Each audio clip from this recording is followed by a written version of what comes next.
Hey, welcome back to another Hockey Nation, Ab Nation live show with the hockey coach Frenchy, directly for the beautiful Kingdom Animals in Thailand on amazing great Tuesday night, October 21st, 2025. Hopefully an amazing great week so far.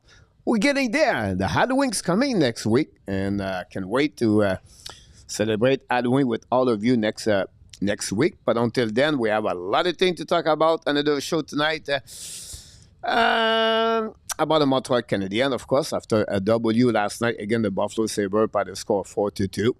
We're going to talk about something around the NHL. A couple of numbers I want to share with you. I did some search again today. I love to do some search. If you have any homework, you can give it to me. About you want me to looking for something specific, let me know. I will do it for sure. 10 game in NHL tonight. The Nordic Quebec jersey back in the NHL tonight for the Colorado Avalanche. Meanwhile, the Brett Marchand back in Boston play with the Panthers against the Bruins. And then, of course, we have other game to follow up in NHL. The Blue Jacket, Dallas Stars, Pittsburgh Canucks. And then we have the Capitals versus the Kraken. And the Toronto Maple Leafs play against the Devils. 4-2 Devils. Oilers lead 2-0. And finally, Connor McDavid scored his first goal of the season. It's funny because I prepared the show like 2 hours before and everything. And then I have one of them was like, he's on the slump right now, Connor McDavid. 0 goal in 11 games is his highest number of the game without no goals during his career in NHL. And bang, he scored a goal tonight. So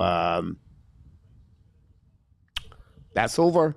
Then we have a new winner of the Calder Trophy. I'm going to give it your name tonight.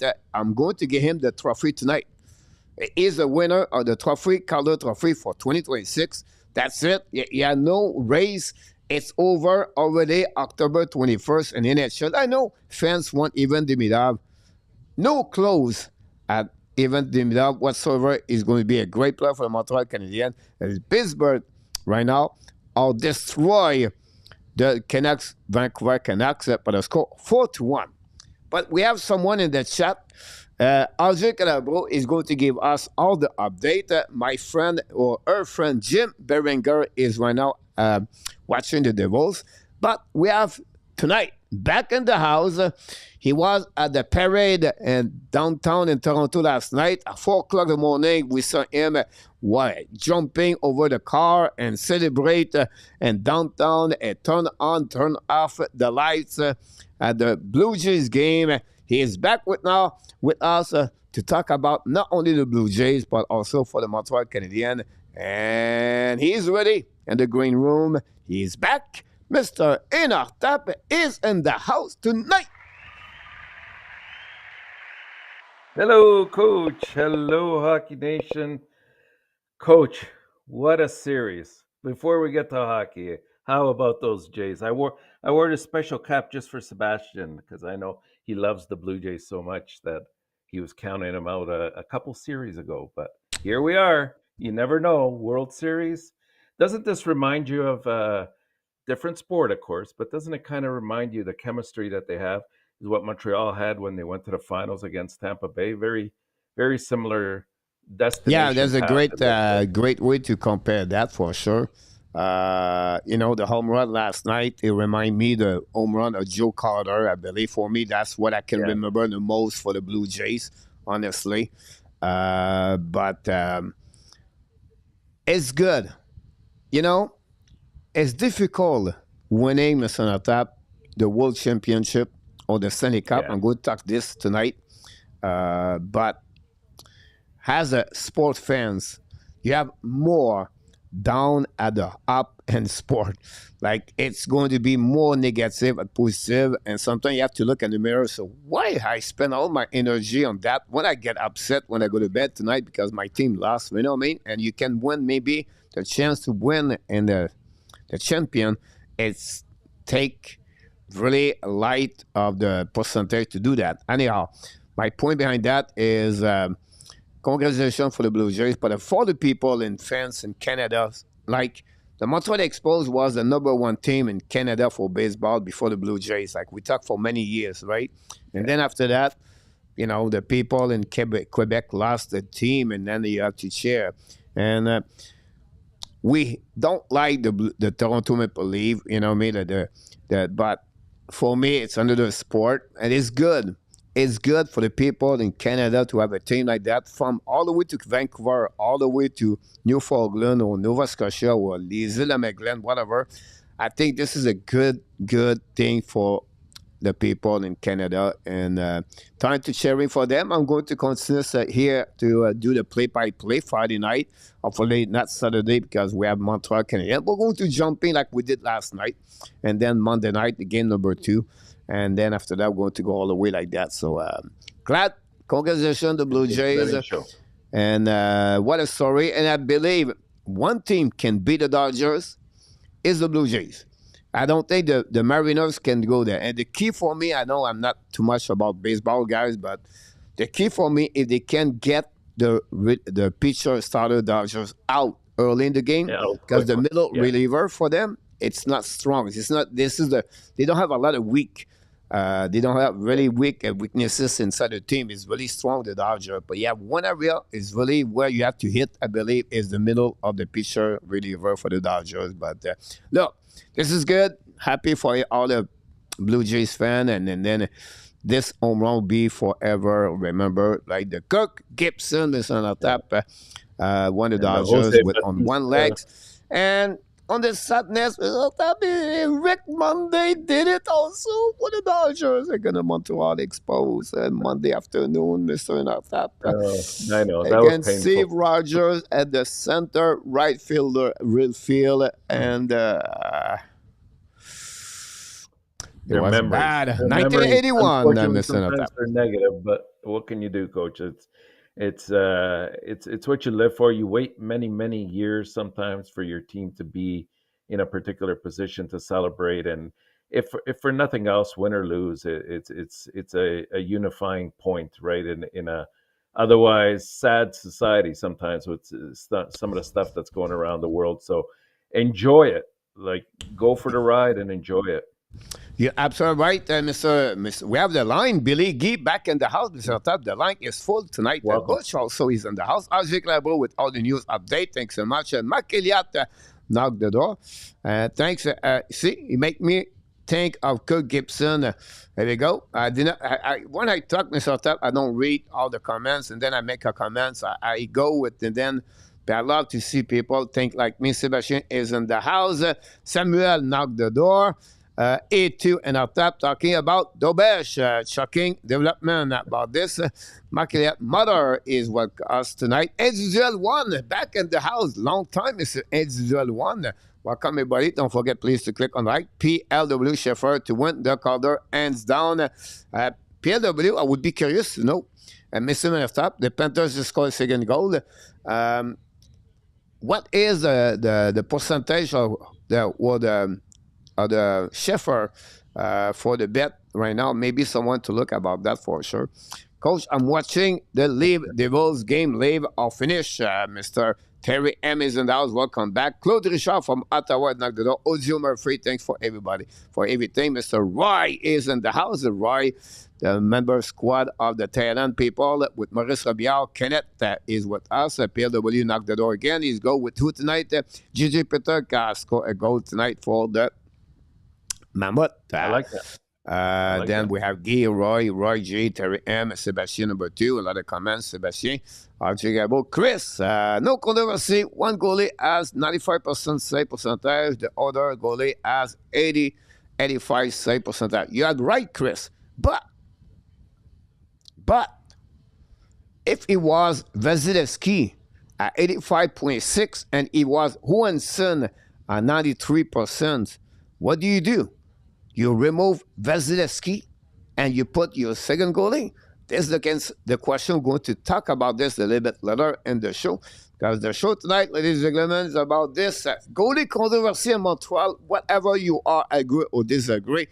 Because that's happening right now with Montreal Canadiens is Montembeault lost the net or not. He was considered goaltender number one. Some people talk about injury, Mr. Tap. Some people talk about other things. We'll go to a little bit clarify that situation for the Montreal Canadiens and see what happened. But before we get there, we need to talk about my headline of the night, Mr. Tap. And I want to give you that one. You need depth to become a solid team in NHL. And I'm talking about only make the playoff. I'm talking a team to go a second round, the third round, and maybe all the way to the fourth round and the playoff. And we have, Montreal Canadiens going to now on the West Canadian. During the weekend, we got a call up for Owen Beck from the Laval Rocket. Did not work properly the right way. And I don't want to accuse Beck because he played winger versus a center, but still, you can see he's not ready for NHL. That said, now they call Delgado, whatever his last name, and they call also Joshua Roy. And Yes. we're going to talk about injury the next couple of minutes, but you need that, and I feel like Montreal is not there yet. And I thought they would be there, but they are not there yet. And this is an indication where they need to find something else. Because when you have an injury, some player is not ready yet to play with the Montreal Canadiens. And they take a chair, and it's not better. So for me, this is something, and another chance for Joshua Roy to show up with the Montreal Canadiens on the road. It's another opposite for him, at least if not for the Montreal Canadiens, to show for the rest of the league he can play in NHL. I don't need him to score goal, everything like that, but it's an opportunity. He did well Laval Rocket, well deserved, but I think it's always the decision for me a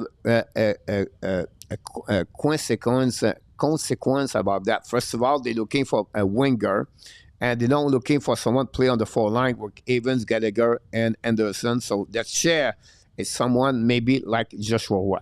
That said, the defenseman is Delgado over Engstrom. And the people asking me today, why Delgado? Where he's coming from? Who this guy? Everything. But first of all, you have a couple of games in NHL with the Nashville Predator the last couple of years. I play many games in American Hockey League, but why not to call Adam Ekstrom? Because he become now a seventh defenseman, Mr. Tap, with the Montreal Canadiens. He will maybe not play any game with the Montreal Canadiens. So to bring Adam Ekstrom to be with the Montreal Canadiens is sit him for the 4 games during 10 days, whatever is the trip, is about 8 days, and miss all the game in Laval Rocket. It was not the best for Adam Ekstrom to do that. Secondly, for the Montreal Canadiens, it's better to use right now Strobel and Jakub. He's been number defenseman 6'7", how you want to call it. Now they have an opportunity to show for Montreal Canadiens, and did not play bad on the weekend. Both of them did. They gave what they're supposed to expect from them, so they deserve to play. So this is the reason behind that. But again, we don't have yet the player we want to get some depth for the Montreal Canadiens to take that share we're looking for, or they become the 13th forward. And the people complaining all weekend about Joe Villano. But in Montreal right now, the fact like Michael is not ready yet, Jacob Fuller is not ready yet, David Rebacker is not ready yet. But that's difficult for the Montreal Canadiens. And if you consider like for the Panthers guys, if you have their depth, look about who they have and their depth. The best team have a lot of good depth inside of their team as the 13th forward or the defenseman number 7 or 8. So, couple injury change a little bit the trajectory of the Montreal Canadiens, but at least Montreal tried to find a way to win, but it's not pretty overall. Good performance so far, but it's not pretty. So the depth for me have to be a little bit better in the future. And we have to do what we have, but we have to be honest, Mr. Tap. The 2 call up we got today, it's not solid, in my opinion. Joshua Roy did not show to me he deserve. He's not yet a player for the NHL yet. But we have to give him the chance and the possibility, and we'll see for that one. Like I said, this could be difficult and another opportunity for him anyway. Your turn, Mr. Natap. What do you think about my headlines? Yeah, no, I think you put it well together there, Coach. I would agree with you on the majority of stuff you said. The depth is what you want to aim for, and the other thing I would add to that, Coach, is I think they're trying to be careful also the balance, right? And by that I mean they don't want to bring. Obviously, Engstrom is the next defenseman up for Montreal. There's no doubt about it, based on skill level and where they are in their development. But you got to be careful, as you were saying or alluding to. You don't want to bring him up, and he's your seventh defenseman, and is sitting maybe 2 or 3 out of the 4 games he's up here. Right? It doesn't do anything for his development at all. So they want to, ensure that the players that they have in Laval or abroad are being developed properly. You cannot over marinate them by staying down there. I think it only helps their cause. It's when you rush them up too quickly and they have a hard time adapting to the NHL that you could do damage to their overall development. So that part of it, I agree. With Roy, I think Montreal is giving ample opportunity, because I also heard today, well, why not bring up Florian instead of Roy, right? But I think what they're trying to do is their due diligence in giving him as many opportunities as possible to show that A, he can either make the NHL and be a part of this team, or B, they get him to a point where he becomes an interesting piece to a possible trade down the road. Good point about that. Only thing we said to you, Mr. Taff, for Florent Jekai is a center, and they were looking for a winger, the opinion. Right? And Florent Jekai have a really first bad weekend, a better weekend this weekend, but it had nothing to do with that part. It's more about they really want a winger over this. If it was not just Roy, I wouldn't be surprised they bring Belzile example. Like, they would bring a veteran player over someone else because they're looking for a winger to complete that line with Joe Veneno and Zachary Bolduc. So we'll see what's happening there. We appreciate that. A lot of people knocked the door. One of them is Gary Conroy, guys. Gary right now is exhausted, is overwhelming. I said, I need a break, coach.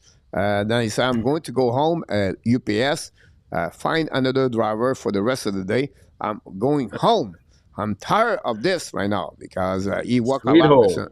He worked a lot the last couple of days. So we wish you, Mr. Nat and Mr. Gary, a great evening entertaining with Mr. Natap. So you're going to be at the right spot. We have Super Chat there. Super Chat. He scored a goal, Mr. Natap. He's on the three-game straight goal, Mr. Natap. And Mr. Mark Elliott did it again. Oh, my God. Woo. Thank you.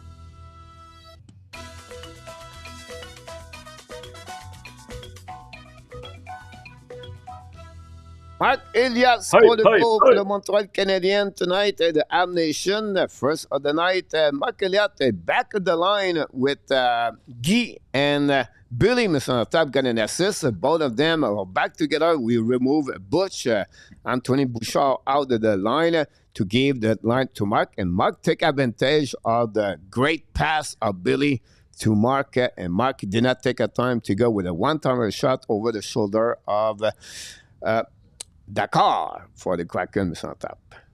We're going to have to start calling him Mark Demidov. I don't know. He's the star. Yeah, I know. It's coming soon, Mr. Top. So it does conclude the headline for the Montreal Canadiens tonight, everybody. Mr. Top, go to change the strategy. What are you talking about? But we're not going to go straight to the NHL news.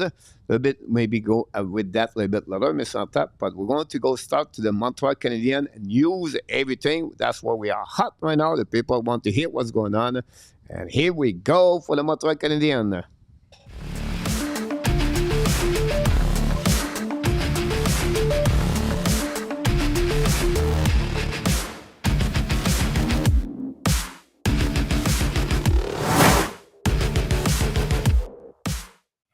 And they are coming from Thailand. The news of the Montreal Canadiens. 10 game, by the way, in NHL setup. Busy night in NHL. Tuesday, usually Montreal play, but they are on the road. That's the reason they not play tonight. Markelia, thanks so much again for everything you bring to the contribution of the Hockey Nation Live show. And for the Montreal Canadiens news, we're going to start with that one first in the setup. Finally, we figure out they are going to be on the West Trip Canadian for the annual trip from Calgary, Edmonton, and Vancouver. But they practice this morning at 11 o'clock, and then they take the plane. They are already now at Calgary. They maybe have a dinner with Randy or Barry Wilkie. Who knows? But Kirby Dak is on the. He took the plane, but he left Patrick Laine at home. They returned Owen Beck in Laval. They called up Joshua Roy. And we just talked about Del Gazzo, the left defenseman, joined the Montreal Canadiens. Before we talk about those changes, we need to talk about a little bit the injuries. We know Caden Cooley is out for a couple of weeks, so this, it is what it is. But Patrick Laine, why is not on the trip? Oh, that's the $1 million question, right, Coach? And even taking a step back, the goalie injury was yet again, just such a freak accident, and nobody around him. Just the way I guess he twisted, and it looked like a groin to me, obviously. So that can keep you out, quite a few games. But Laine, right now the going line is lower body injury. They're sticking to that story. We're not hearing much in-depth analysis of that.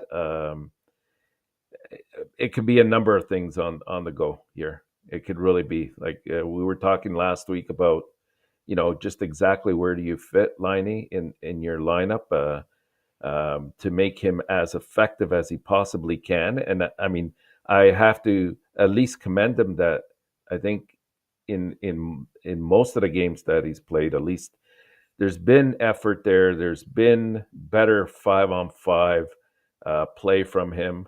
But what's taken a step back, and partially because he always hasn't been on the first power play unit, is his power play production, and that's your go-to butter if you're him, and you have to score.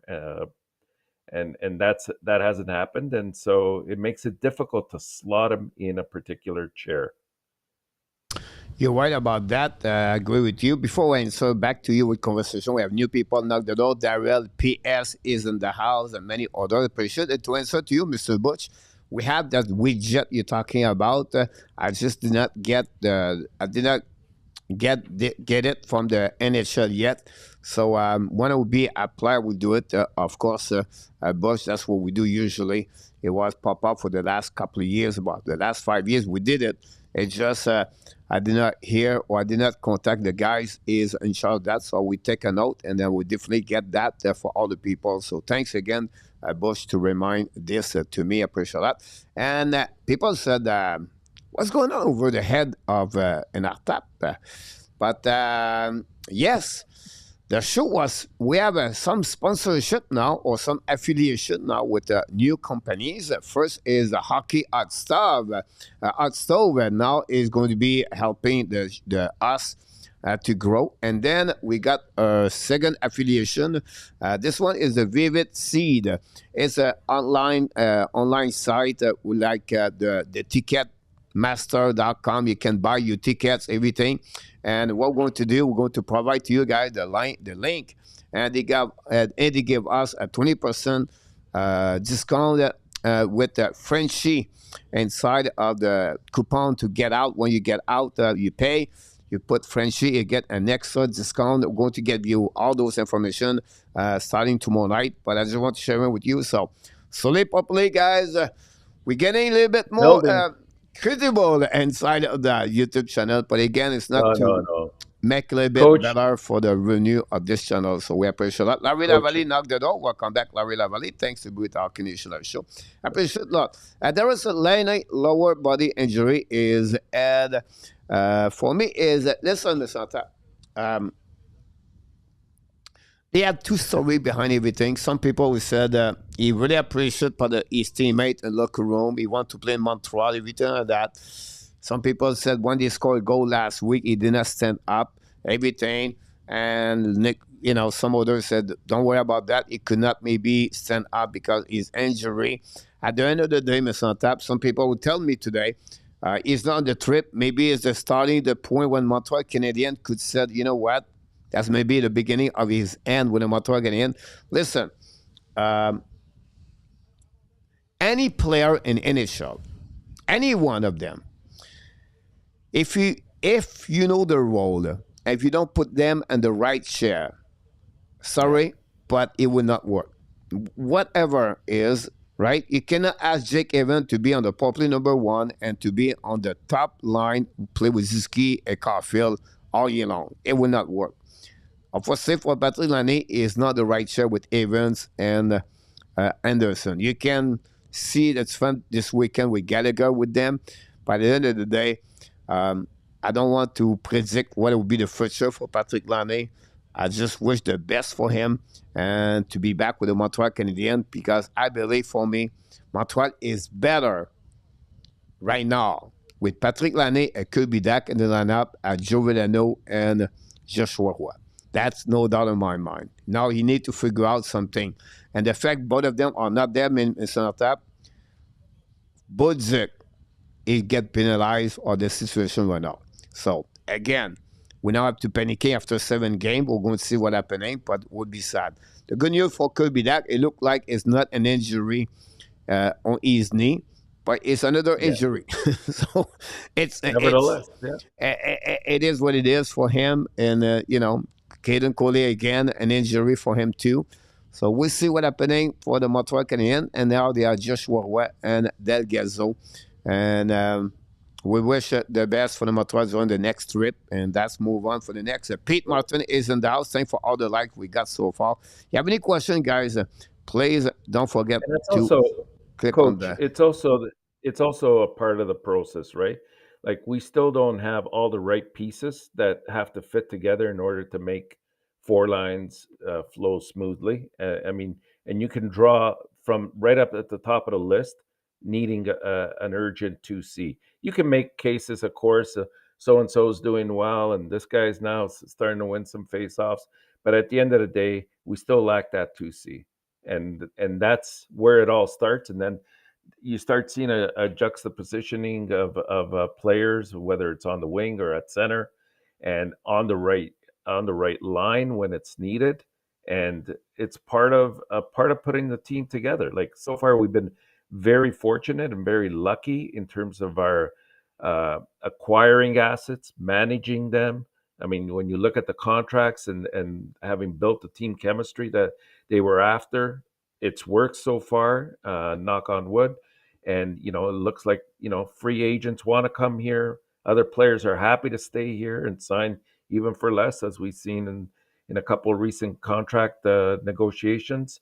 So those are all positive signs, but we still have some pieces that need to be expedited along the way. And depending on where they are, I'd say either U.S. Thanksgiving or probably the second half of the season, we might see some of those changes come into effect right away. Like if they need the extra push to get into a playoff position or to fill in a gap where they have it, you're going to see some kind of moves being made. I can pretty much guarantee it. Great comment about that. I appreciate that. We have a few people knock the door. Mark Elliott said that Doc is on way to challenging Max Stone. Every year they have a cup for the most injury. And Max Stone lead Kirby Dak, but Kirby Dak win last year. But we'll see, Mr. Santa, what happening this week, this year for that one. And then we have Carrie said, he said about Liney. I forgot about the NASCAR. Lenny looked like a NASCAR racing against Formula One. It does not work, honestly. And I want to give that one to A2. A2 said, Ab are more dangerous with Dak and Lenny. I'm not sure they are better. So I can understand your point of view, A2. I think it's not wrong allowed to think that way. I think I feel the same way. Fair Ben point. Wall, Mr. Natap, the Senator tied the game 2-2 again the Edmonton. Nothing is easy with Edmonton this year, to be honest with you. And the Panthers winning 2-0. And at the time you're talking, I'm doing all the kind of stuff. My mind is so spread out. Are you saying you're not listening to me, Coach? Sam Bennett, Mr. Natap, signed a huge contract at $8 million, right? Yeah, After 7 games, how many points he has, Sam Bennett? I think 2. Are you close? Only one. 1. Okay. One goal only. Yeah. Well, it's not surprising. I mean, when you look at the fact that you're not acquiring somebody like Bennett necessarily to get your points, and I know, I'm trying to exaggerate the point here, but what you get out of somebody like Bennett, we've seen over the last few years, is what he gives you in the playoffs, right? And I think that's sort of what they bank on. And I have confidence in him. I think when the going gets tough, that guy puts it in a different gear, and you see what he does in the playoffs. You're right about that, Mr. The Kings went out 0-0 after 20 minutes. The Kings have a difficult time, by the way. David Abel isn't out, and Alex K from Albuquerque knocked the door. Thanks for all the likes. Any question, anything you want to talk about, let me know about this. How had the power play been without Lanny? It is what it is. Was watching a compilation of Grunt while the league has become soft since those days. You're right. PS is the house. I'm pissed off that the Avalanche used Nordic jersey for that one. They have a ESPN notification, guy, about the Olympic something. They canceled something, so I don't know what she said. Emily Kaplan, guys, just text that to us. All-Star News, NHL canceled Olympic send-off event at the UBS Arena in February. Traditional NHL All-Star game, a skill. All right. Nothing major, Mr. Tap. Marchand cried tonight, Mr. Tap. Bronze play video tribune for him tonight. I was talking online. I was said, you hate him, but if he's your team, you're going to love him. And I said that, Mr. Tap, and I've never been a big fan of Boston Bruins. Well, I've never been. And I've never been a big fan of Brett Marchand, but he touched me tonight to see that. He's an athlete, and for 5'9" players, and the career he did in the NHL, we have to give credit, Mr. Tap. A very touch moment tonight at the TD Garden. You have a chance to see that, guys. The Boston Bruins did a very good job, and they gave him the time, the players, the umpire, the referee. They take those time for him, and he was really a touch moment with that moment, Mr. Tap. Alex Laferrière scored the first goal for the Kings tonight. Laferrière has 0 goals this year, Mr. Tap. I said I do all the stats left and right without looking about problem around the NHL. And the Kings take the lead now 1-0 against the Blues. Another team is not looking good, Mr. Tap. The St. Louis Blues. About that. Sorry about I cut you, by the way. So far. No. I think St. Louis will put it together at some point. We saw the similar pattern last year, but I was just going to add, and how does he respond? Of course, I mean he obviously loved being a Bruin. Going back to Marchand here, and emotionally it hit him hard. Initially, he didn't want to leave Boston, but we all know what happened there. He's happy now being in Florida. He's and he responds to that tribute with a power play assist, the first opportunity he got. So congratulations, Mr. Marchand. Yeah, I'm sorry about that. By the way, the cancellation of the All-Star Game 2026 will be report to 2027, Mr. Tap, to use BS about that. So I want to confirm that. I just got under the text from the ESPN. Montreal went yesterday by the score 4-2. Go to get a little bit more, guys, the recap of this game, but I have a more subject come with that. So stay with us, ask questions, anything you want to do, let me know. 9 games in action right now, Mr. Tap, and NHL. I have 2 right now in action in front of me, Boston and Florida Panthers almost at the end of the second period. Between that, Mr. Tap, yesterday, Kapanen's score for the Montreal game is 4 goals of the season and 7 games. I was not a big fan, or no, it's not true. I'm a big fan of Kapanen, what he accomplished. And I follow him. And O'Kinnon, he talked to him. It's only last season, 2 years ago, about him. And very surprised to see him with a lot of success, like 4 goals so far, 7 games. Sakeski scored his 3rd goal, Mr. Tap. Have some number for Sakeski tonight, Mr. Tap. You're going to say, really? Really, coach? Yeah, it is. Lennartson scored his 1st goal of the year. Great shot by Lennartson. Lennartson shoot the puck more often, to be honest with you. But what a great... I forgot to bring the video, guys. I apologize. It blew my mind. I forgot that one. But the 15-20 second of Demidov Hudson, Mr. Tap, that was like Walt Disney at the Kingdom Animal and Florida to see 2 players like that moving the puck this way. But like Martin Louis said, at the end, they need to shoot the puck. But I think it was an amazing, great way to see that. The game-winning goal for Lennartson. Jake Evans scored an empty net. Mr. Tap, Havender, by number for Jake Evans tonight, Josh Anderson. Zuski got 2 assists, 8 and 9. And the 3rd player of Marquette, Mr. Tap, Alex Nehuk have 2 assists last night for a total of 4. So I really think about this. Let's see what we got. Alex Case, the captain, really impressive. Remember, never watched the King game, Mr. Ron. Coach never watched the King games. No, but I watched the highlights, Mr. Ron, and I listened. Healer, his press conference. Yeah, it is what it is for the Kings right now. Said that, Mr. Tap, I'm going to give you a little bit more things, and then we're going to talk about one by one. Anderson, Evans, and Gallagher, Mr. Tap. For me, Jake Evans was his best game, I think, of his career. I know it's maybe, come on, coach, I did not see a lot of games like Jake Evans, Mr. Tap. 8 shots on the net for Jake Evans yesterday. And I called it. Yeah. I called he's going to score the goal and empty net tonight. Last night. It's not a matter for me. But at the end of the day, that line generate offensive last night, and they shut down the opponent team.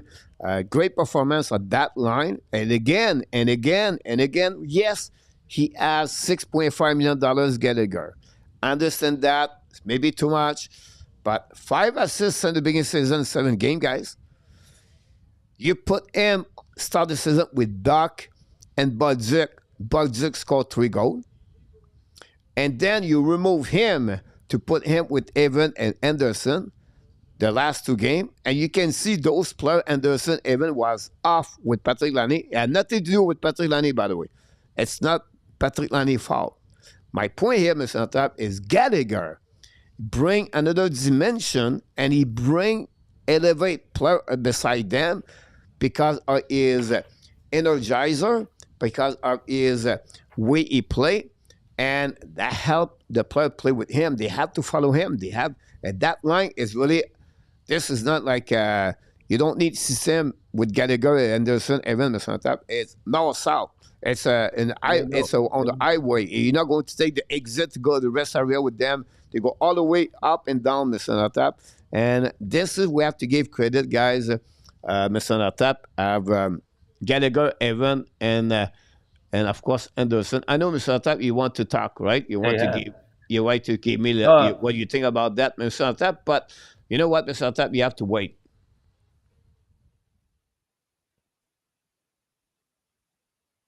You have to wait, Mr. Tap. I'm waiting. Let's have it. You're waiting. In the meantime, I'm going to say... Marco Larrabee! Marco Larrabee! Marco! Marco Larrabee! Marco Larrabee! Marco! Notre ami Marco! Marco!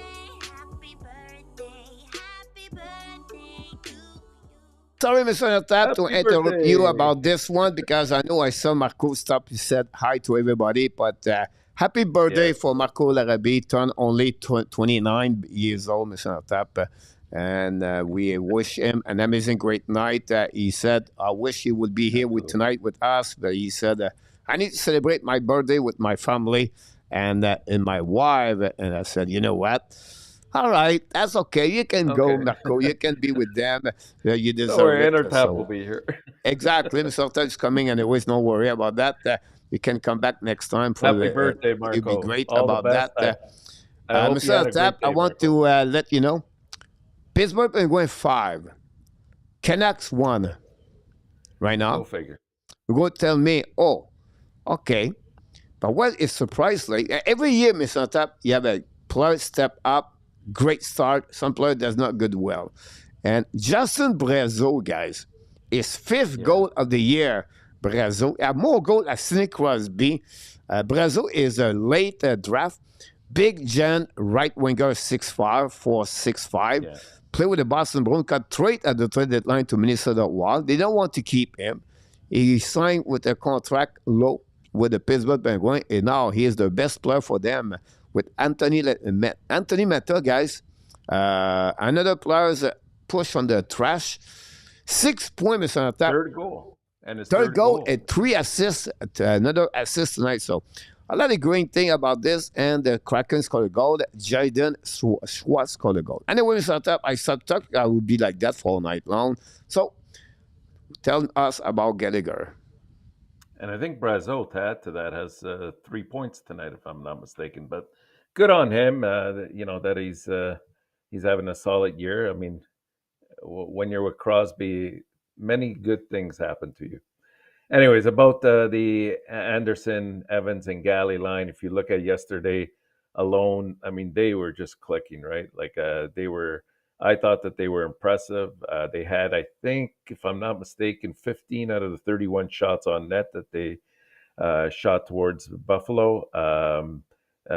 They won puck battles. They were constantly using their speed and even though Gallagher still doesn't, he's never had the kind of speed, nor Evans for that matter, but Anderson definitely is the one that ignites that. And Evans, like you said, Coach, I thought he was extremely effective. He was, I think, at 57% from the face-off line circle.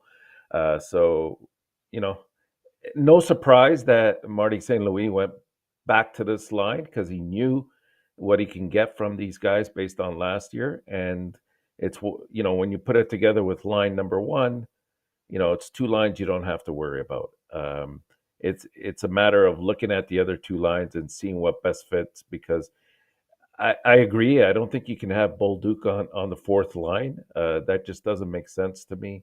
We were seeing it earlier when Laine was there.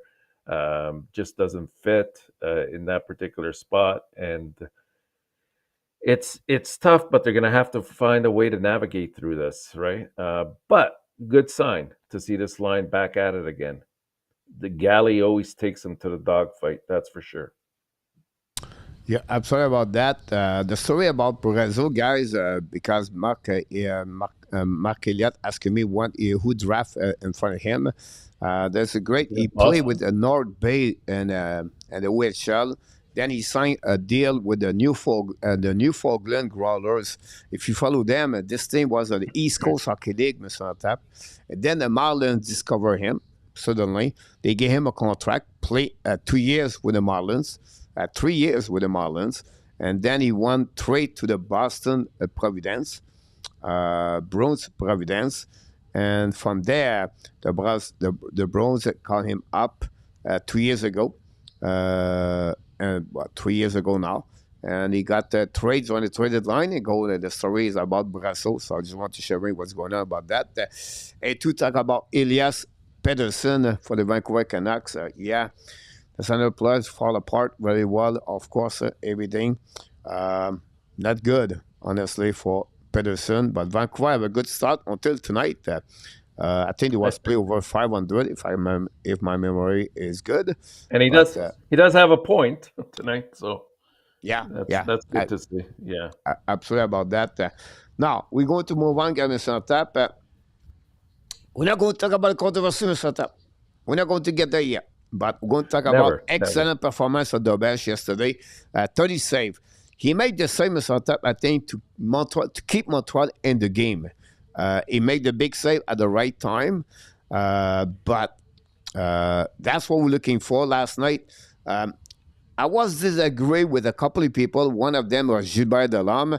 Um, they said it was a must win. I disagree with that because, you know what I mean? Like, it's still October 20 yesterday. And important to win game, Santa, to Yeah, get 2 points. You don't want to lose those points in October for April. I understand that. But still, Mr. Tap, if you lose yesterday, you still have 75 more games to play hockey. It's not like end of the world. But what he was trying to explain, I think it was not a must win, but an important win because you go on the road. You just lose a bad game what you should win Saturday. And that's shown the mindset, how you thinking, how you act, and the happiness when you win like last night and you go to the trip for a couple of 1 weeks together. That's more that way I see that. But a must win, I disagree.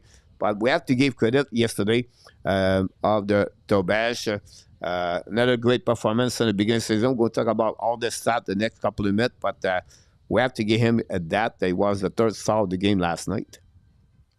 yeah, absolutely. And I mean, he's been like that all year. I think so far they pretty much split the games. I think Montembeault's played four and Dobesh has played three. He's got, I think, like a 937 or 938 save percentage. His goals against is like 160 or something. He's been doing exactly what he's advertised in the past of doing, right? Like he's not going to be down the road. He's not going to be a number 1A in Montreal. We all know where hopefully that destination will go and where it's going to land. The battle is going to be really who's going to end up being the 1B or the backup to Fowler down the road, right? So you got a couple years here because I don't think Fowler comes up before the end of the next following year. So he's got 2 years probably in the AHL, and hopefully things develop properly. But I've always liked Obesh, even when he was with Laval. I thought he was solid. The thing he's been working on the most, I think, has been consistency, and he does a great job of trying to eliminate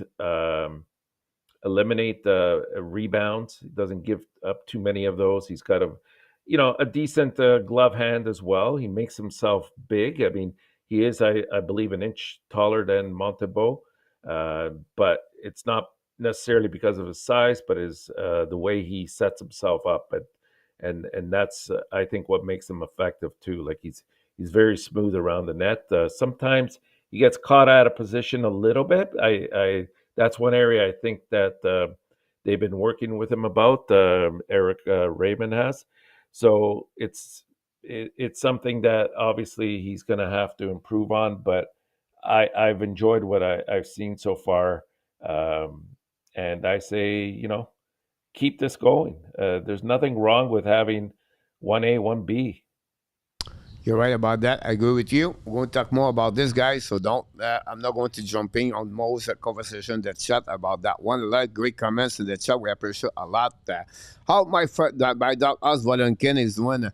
He played 2 games, I believe, at KHL. He was sent down back in VHL a couple of days ago. He won his last game. He'll do very well in VHL. It's just the Spartak have a really good duo goaltending over there. But he could play in the KHL. I think for me, unfortunately, he still have 2 more years to go, I believe. But I wish he could go play in the better league at VHL, Mr. Tap, to get those kind of the game in front of him. So Right. Yeah, again, he the needs the 6-3 reps. is looking good.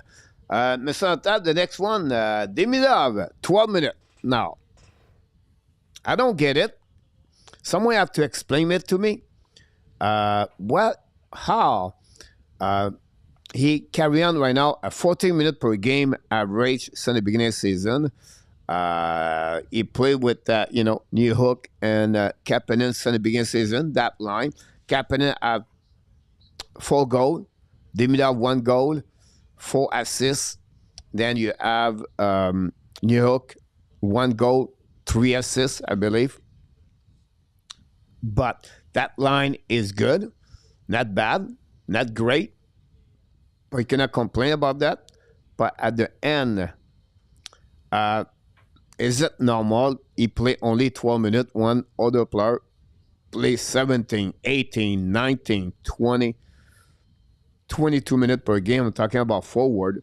And he was the third. He was the one played the last minute just in front of Villeneuve a Beck last night. So I ask this question to you and the people in the chat. Let's sharing about this. Maybe at the end I'll give you my opinion about this. But let me know what you think about this, Mr. Antap. And he had an assist as well. You forgot to mention that, Coach. You know what? I'm not overly concerned about it. I definitely know that they know exactly what they have in Demidov. But what it is I believe they want to make sure that they bring him along slowly. We kind of saw the same kind of pattern last year with Hudson. It took a while. They wouldn't put him on the first power play unit. It took a while for him to get to that stage, and then when he got there, he pretty much took over, and that's his permanent position for the time being, for sure, and the future as well. Um, I have no doubt that Demidov will be logging a lot more time. I mean, he's got the talent. He's still learning the North American game. It's not done overnight. He's Let's face it, he's also a target on a nightly basis by other players. So sometimes he's been thrown, with different teammates as well. So it makes it difficult to get some rhythm going in your game, right? And yet there he is. He's still in total. I think he's up to. I think he's got 4 points altogether, I'm not sure exactly. No, 5 points he's got. So in 7 games, like you can't argue with that given the ice time he's had. It's just a matter of time. You'll see he'll slowly start bringing up his game to the next level, and once he does, he's going to be a force to be reckoned with,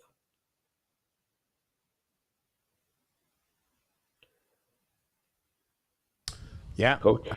I understand. I thought you were going to add more thing about Demidov. I'm reading the people in the chat. I'm watching the end of the game, Ottawa versus Edmonton. We are right now approximately a couple of seconds right there. 13 seconds to go remaining, Mr. Tap, on that game. And then we're going to move on to the overtime. So, look, they are breaking him slowly, Gary. Mark Demidov need to be on the ice at the same time like Lane Hudson. A2 on power play 2 coach. That's why Demidov ice time is low. I agree with you once we about have this a two A2. C, once we have a 2C, you'll see quite a bit of difference. But again, he has less time at Gallagher example. He has less time at New Hook example. They play on the power play too, right? So In this particular game, Coach, in this particular game against Buffalo, I agree. I think with the Rangers, he may have had 14, 15 minutes of ice time. It also depends on, the game will dictate what kind of, like, if you're killing off 6, 7 penalties, he's not going to draw a lot of ice time, right? You're going to see other players that fit that role drawing the ice time. If you're going to have a lot of power plays and you're going to go primarily, a minute and a half with your first unit, right now, Demidov's not on that unit, so it reduces the 5-on-5 time that he's allowed, right? And thirdly, it's the line mates, right? Like, you have to find the right chemistry, and it's hard to keep up with his skill set because he's unpredictable, and not just for the opposition, but sometimes with your own players, right? Like, knowing exactly, okay, what's he going to do, and where we did see similar aspects of this with Hudson last year. A lot of the players initially didn't know exactly what he was going to do with the puck and where he was going to go and where he was going to pass it. But after a while, as they become acclimatized, not just to the team, but the players themselves, and they know what they're looking for, you're going to see quite an escalation, not only in his ice time, but I predict also in his point production. Yeah, I can understand. Like Gary Senzuki start on the third line and everything, Yeah. and then, but want to win games on top, you have to use the right players at some point. And if you look about talent wise, skill wise, for me, he's at the same level like Caulfield is Suzuki and Opinion Demidov. Like this is the third best for what they have. And he played with two players, all good, but not great. New hook, That's right. right? And and Kapanen, where I'll give my respect for Kapanen, but still, if Demidov would play with better players, they have better connection. You can see with Lane Hudson yesterday, the connection right there. And then the connection with if he was play when he played with Suzuki or Patrick Lani, where he get that. And my point of view is, guys, you have to use him more. I don't have the solution, but Demidov cannot play below 15 minutes, in my opinion. You cannot. But don't you believe that will happen, Coach, with time? Yeah, it with time, but still, I would say to you, Mr. Antap, is like he play right now like a third line time right now and lower. Like he Yes, played as I the agree. bottom six. So for me, Demidov on power play. You know how Lane Hudson changed everything last year, Mr. Antap, on power play? Like he transformed the Yes, Montreal yes. Canadiens at 5-on-5 and on power play. Why? Because he create chaos. Why? Because he move and he move enough to open up space for his teammate on the ice. But this our penalty guy for the Ottawa Senator, Tim Souza. Not happy about that call. Anyhow, Mr. Antap. So for me, He died. and it's 1-1 against Buffalo, or it is 3-2 or 2-2 against any other team, and you start to play defensive, I say no. Montreal has now enough cannon. They have enough players to say, you know what? We're going to, like the others, go, go, go, go, go, go. And for me, Hmm. there's a beat there.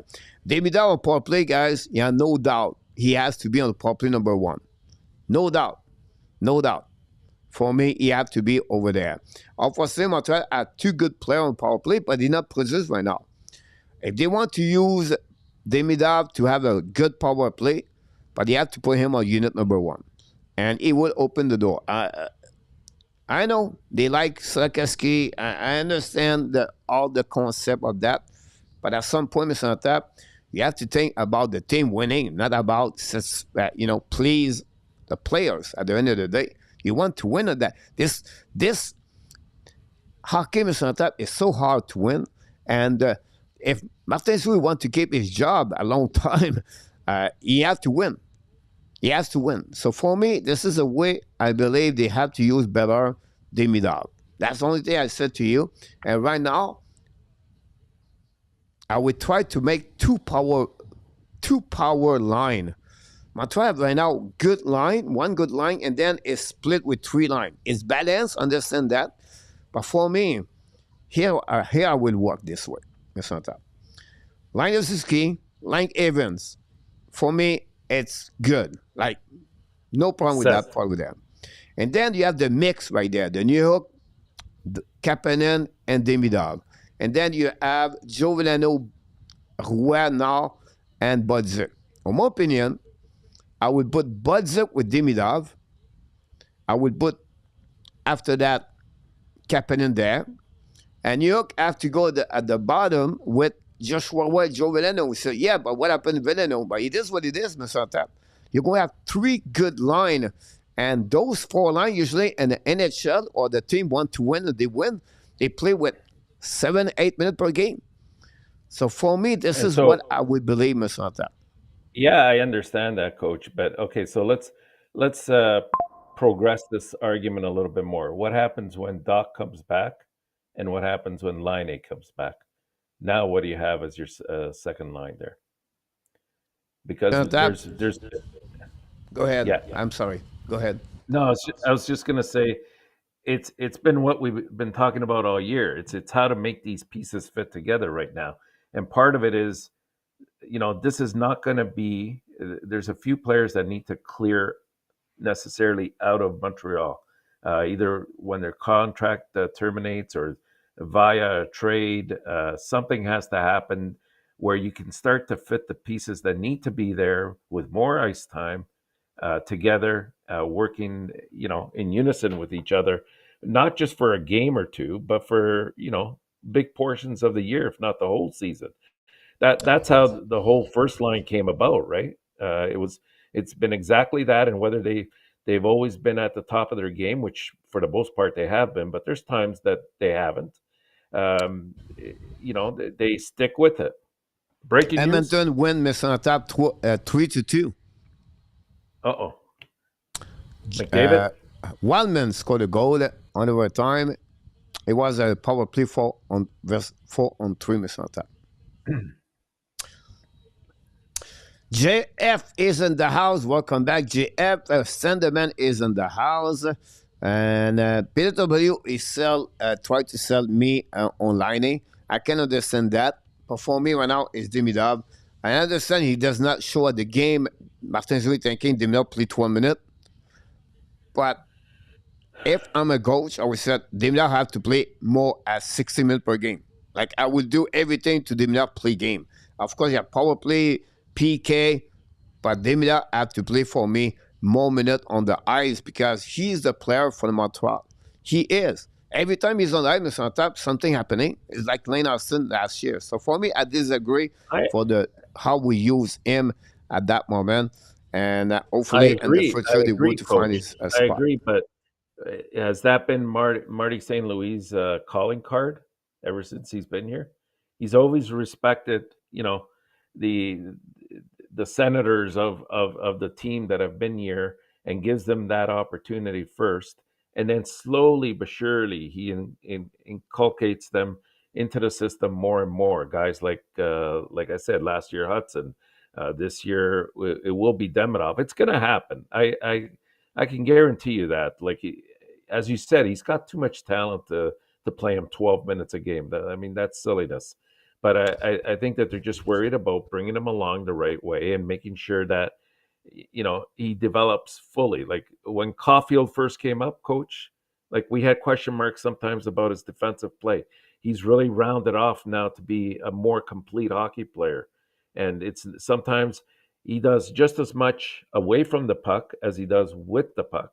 And that's saying a lot for a player of that ilk. You want to make them reach greatness, well, you have to make their game as complete as possible. You're right about that. The Leaf lost again tonight by the score of 5-2. Right now, it's 16 seconds. Leaf player just got out. Fight? Who was it? I don't know. I know Danev left the game at some point. I don't know he was back at the game. We have a fight right there. We'll see what happening there, Mr. Top. It was Benoit. Oh, boy. And again, I don't know. Looking right there. Let's see what the fight is right now live. The replay right there. Oh.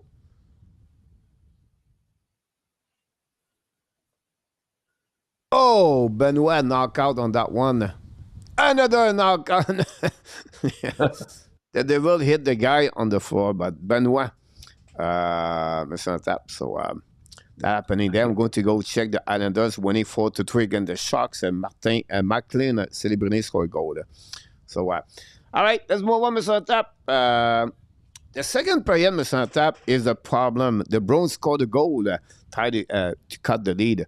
Mr. Top, the second period is a problem for the Montreal Canadiens. Martin, we talk about this couple of games now. The differential is not big because they scored goal Saturday, but still, it's not that.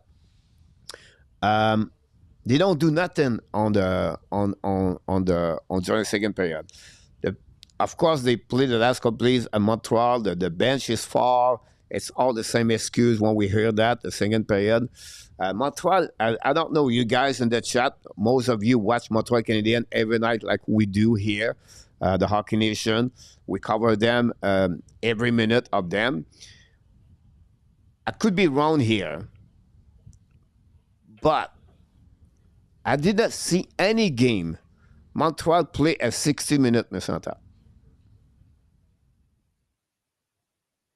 Yeah, Like you're probably right. You're probably right. Yeah, I I would agree. Like there've been times in each of the games that they've played where there's there's been a little bit of absent-mindedness, or call it what you like. They haven't been sometimes they haven't been skating as hard as they could. Or in the game against the Rangers, I think that they took it for granted once they got up 2-0 and thought they were going to coast in this game, and you can't do that against a team that has the kind of stars that the Rangers have. And they tried to make a go at it, but you can't keep coming back, right? Like I know that they're a team that can come back, and we saw a couple of overtime games where they showed just how effective they can be when they want to be. You got to play the whole game, and once they learn how to do that, which comes with experience as well, you're going to see that the games won't be as close as they currently are. Yep. Well said, Mr. Tap. Seneki scored his third goal of the year, Mr. Tap. Nice pick. What team plays 60 minutes, Larry? Colorado, Vegas. At For the least most part, yeah, they yeah. play a couple of games. I don't say they play every game, but they play better game overall. We want the team play sharp 60 game. I'll give you an example, Mr. Tap. Yeah, I'm and it's really. true. I'm sorry. It's true. Like, I mean, I agree with Larry in the sense that most of the time you're going to have laps in terms of your effectiveness of play.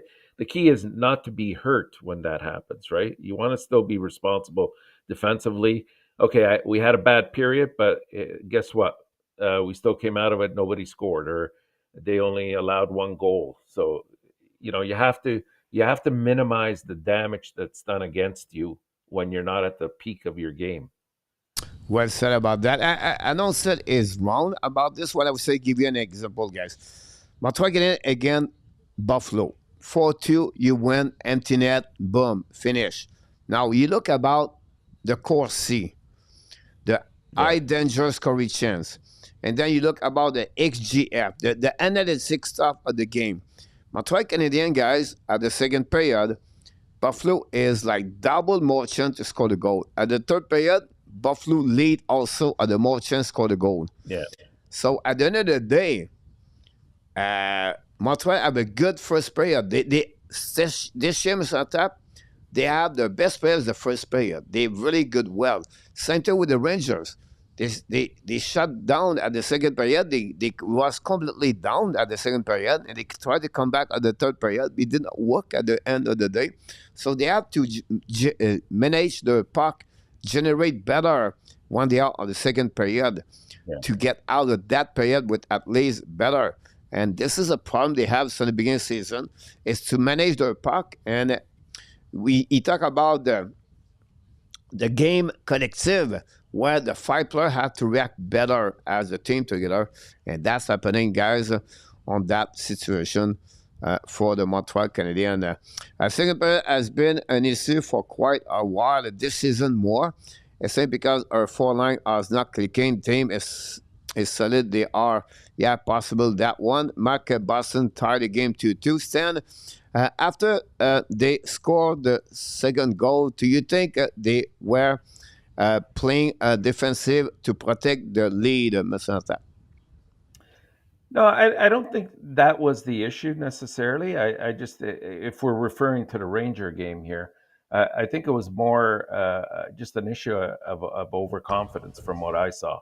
I think that they were going to have an easy night. Like, you look at the previous three games that the Rangers had played at home, and I think was it that they were shut out or just allowed one goal or were able to score one goal in those 3 games? It set a record, and so I think they thought, you know what, this is a game we're going to walk away with, and in today's NHL, with the parity that's there, that's furthest from the truth. You have to play as much of a complete game as possible. Great point about that. Yes, you win. Yes, you are 5-2.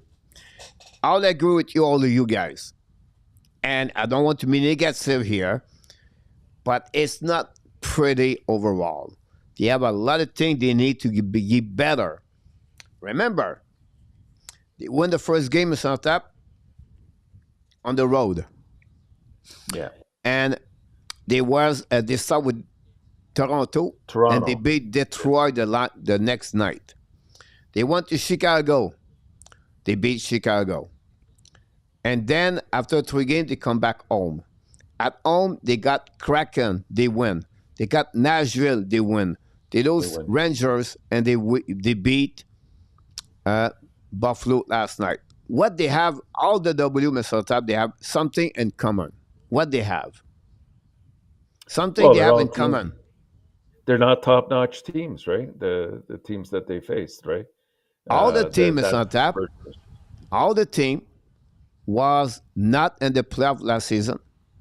Right. They're not top-notch. Exactly. And that's what, for me, is a bit alarming for me. The Islanders just beat the San Jose Sharks 4-3. And the San Jose Sharks is another team right now with 0W, Mr. Tap, since the beginning of the season. Now, that said, Mr. Tap, I don't want to panic here. I don't want to say, wait, it's not end of the world. I understand that, and okay, but we don't play at the level we should play.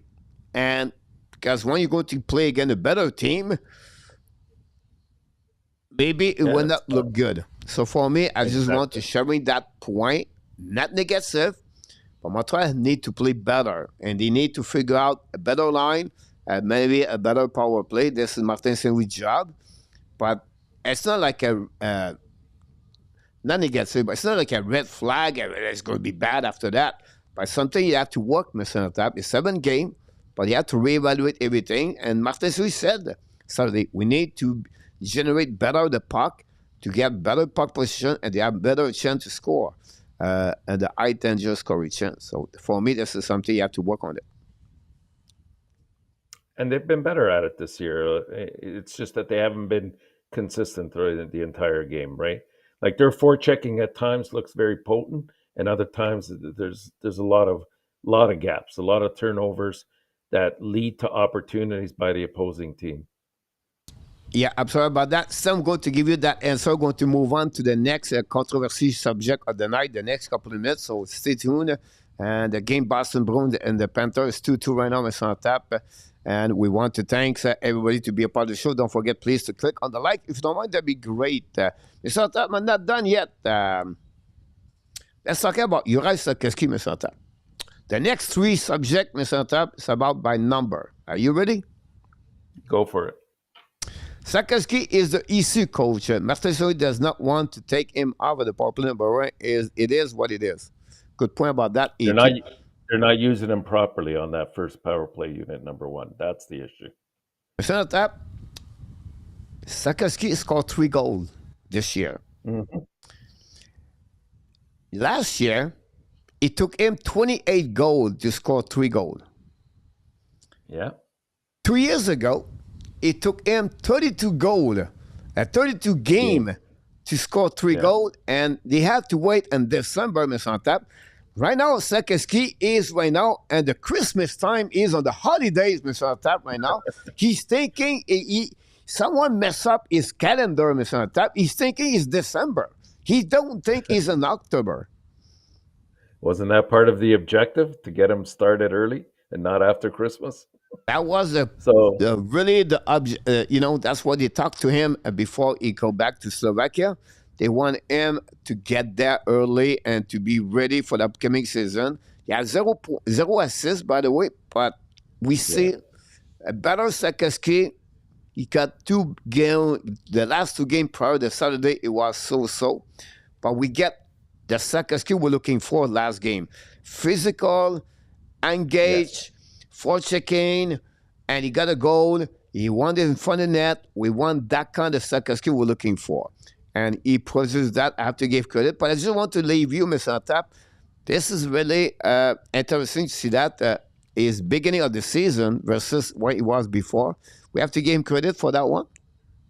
absolutely. And you saw yesterday as well, like, he was in a lot of little scrums along the way. The one with Darlene as well.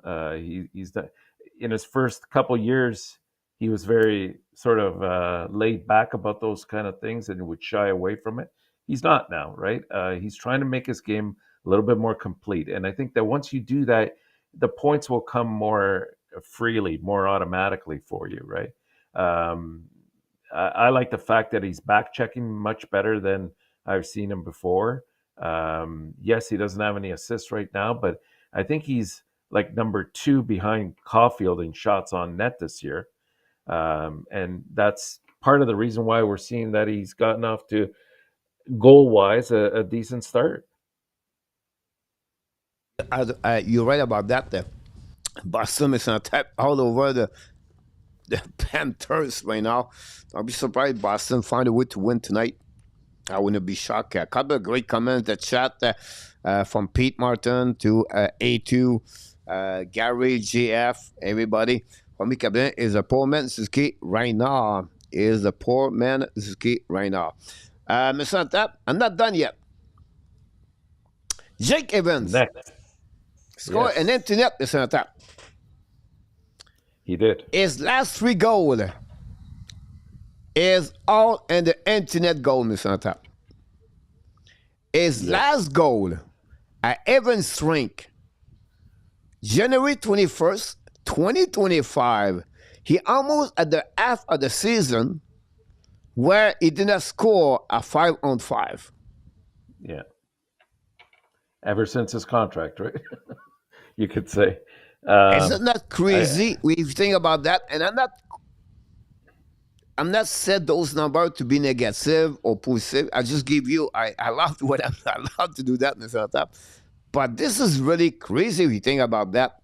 42 the game, the Evans the other strength. thing I would add in so far this year, he's tied with a couple of other players in the with a -3 on the team over the 7 games that he's played, which is not characteristic of him during the regular course of the year. So, you know what? I Evans is a hard worker, right? Like I think he's just in a particular bad rut in terms of production right now. But as long as he's doing other things to contribute to the team, he's killing penalties, he's winning faceoffs, he's got good stick on the puck all the time. I think that'll come around, right? Like I think this is more of an aberration than a pattern that we're going to see going forward. That said, Mr. Tap, Evans, Anderson, Gallagher this year, they have 0 goal at Evans Rink. That's right. Not surprising, yeah. Exactly. Evan is going to explode now, gonna score at least 5 more this season. Hate you about that. My last number, Mr. Tap, I have to reflect on Gallagher and Anderson, Mr. Tap. Are you ready? Go ahead, Gallagher and Anderson. Anderson by number, Mr. Tap. Did not score in the last 17 game, including the playoff game, Mr. Tap. That says a lot, right? I mean, Gallagher last year, had a really good bounce back year, and again, you know what you're getting in terms of effort from Gallagher. For me, I think it's Anderson that's been a lot quieter this year. He only has 1 assist, no goals, and that's what you really need him for, as well as producing opportunities. He's also, um, I think he hasn't really shown this year that he's gotten off to the start that he did last year. It's it's more of the three, he would be the one I'm worried about the most, uh, just simply because of his age as well. He's, I think, 31, if I recall correctly now, and so you wonder sometimes, does that start to catch up on you and affect your play? Because if it does, then it's a bit of an issue. But he's still effective on penalty kills, coach. That part hasn't changed. Um, he's got to get a little bit more involved in front of the net, and bring his partners with him into the fight, because he can he's not gonna be the kind of player that we traded for him to be, which was a 20 plus goal a season player. But as long as his role is, which has been redefined, as we've discussed many times, as long as he's effective with that, and he gives you the opportunity to score, even 10 goals from him, I think is perfect. Like from a fourth liner, I think that, or third liner, depending on how you number the lines. I think that's something that is useful, and of course, the fact that last year he showed a lot more physicality in terms of getting involved in the plays, protecting his line mates and others on the ice. We saw it in the playoffs as well. He was a force to be reckoned with, especially when Wilson was on the ice. So hopefully he can get it back to that stage, and I think if they keep that line together now, I think we're going to start seeing better production out of the three players. Yeah, we'll see. Definitely, it's something to pay more attention about that. And the Panthers take the lead, guys, 3-2. Lissarenin just put a yellow cone for the defenseman Laurie on that one. It's on top. Oh Swimming. wow! Okay. Not looking good about that. Another point for Marchand. That line, Marchand, Lissarenin, and Lundell are the best line for the Panthers on this one. So, his first goal of the year. Again, Marchand did it. Not really good for the Boston Bruins. Anyway, Mr. Top stood out, Appropriate obscure, though. and office. Oh my gosh. Well, after having said that, I guess we're looking just at the Buffalo game. You hit on the key point earlier, Coach. That line of Anderson reunited with Evans, and Gallagher. I think that they projected a lot of the play. They were rugged when they had to be. I would put the entire line as my stood out for that particular game. I didn't think they had one bad shift. I thought that they were always a threat when they were on the ice, and it really made them sort of dangerous when they were on. And we saw that even in terms of production. Okay, Evans' goal was an empty netter, but still, you're on the ice and you have to do that. So they were all at plus values. So that shows you that they were standing out. For obscure, that's a good one. Who was obscure? Let me think about this one. I would probably go. I don't want to use him as obscure because I think he's had a solid year all year long. Like, I'll use Dobson, but it's unfortunate that I have to squeeze him into this category, because I think Dobson really, um, like I said, he's been effective all year long. But yet again, you notice his 5-on-5 play, especially, is extremely effective. He was at a plus two, I believe. He had an assist. He had three or four shots on net. He logged all sorts of time as well. I think he exceeded 21, 22 minutes of play. And you can tell when there's close, when the game is close, who does Marty St. Louis put on? He has Dobson on the ice all the time, and he's looking very solid. I hate to use, like I said, I hate to use him as obscure because I think he's played well all year, and we always had a certain expectation for him coming from the Islanders. But right now, another name doesn't pop up in my mind, so I'll go with him. To the office, I would probably. Uh,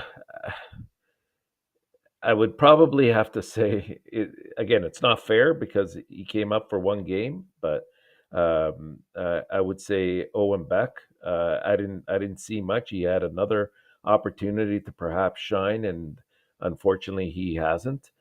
He looks good when he's in Laval for the most part, and it looks really effective. Like he should be the next guy up, but he hasn't converted to that potential yet. So I'm going to go with Owen Beck for that.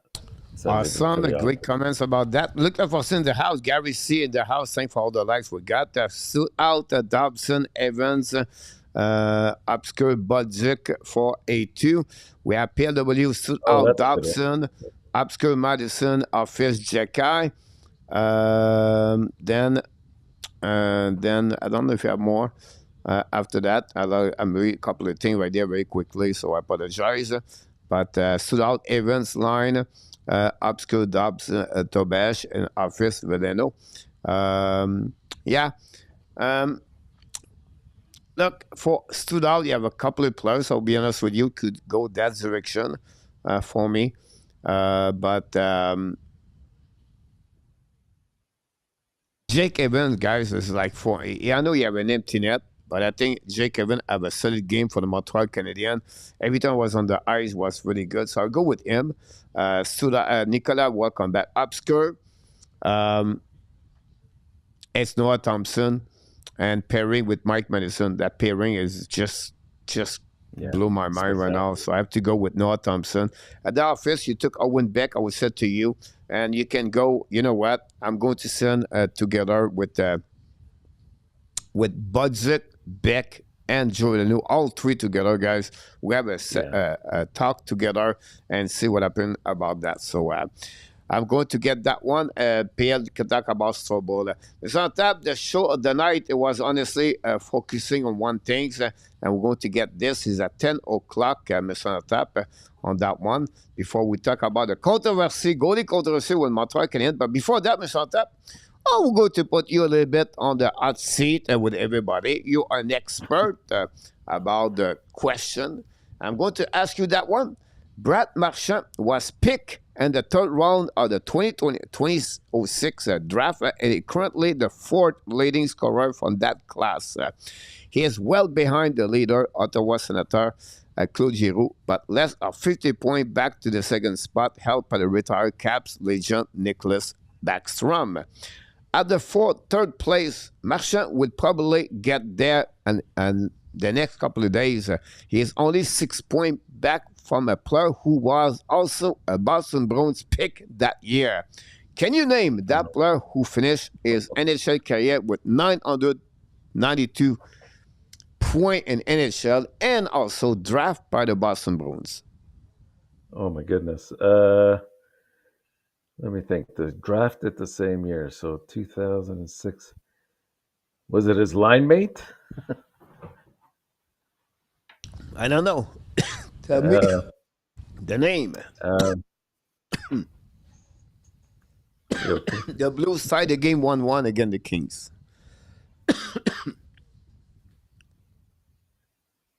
Yeah, I'm not sure. I'm not sure, Coach. You got me on that one. Anybody?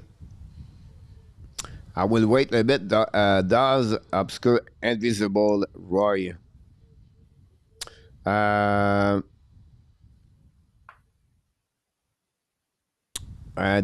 Butch said, ça, qu'est-ce qu'il démina one son have chemistry playing at the same line, Butch. Nobody have an answer right now, Mr. Tap. You have no answer. Krzyzek McElliott. David Krzyzek, Mr. Tap. Oh, right. That's right. David Krejcik, yeah. But it's not the right answer, Mr. Tap. It's not? No. Oh. Okay. Good night, Mr. Gary Cournoyer.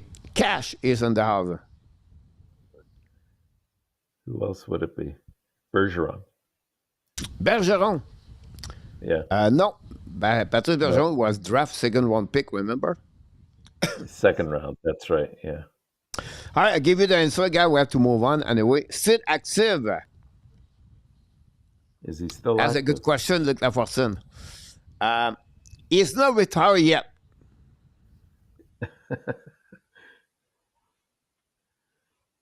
Anybody, Mr. Top? He's not retired, but he's not playing right Not now. retired. Hmm.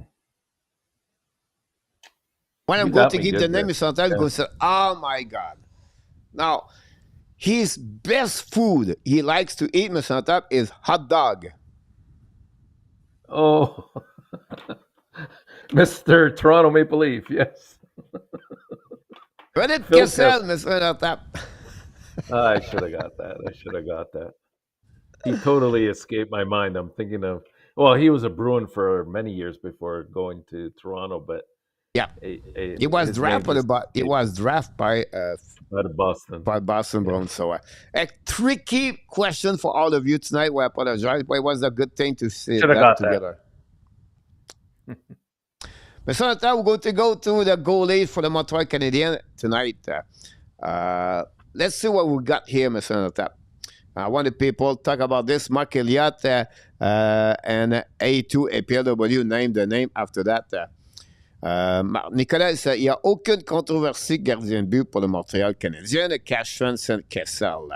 Here we go. You get the stat on the left side, Mr. Tap, 300, 1.63, save percentage of 939.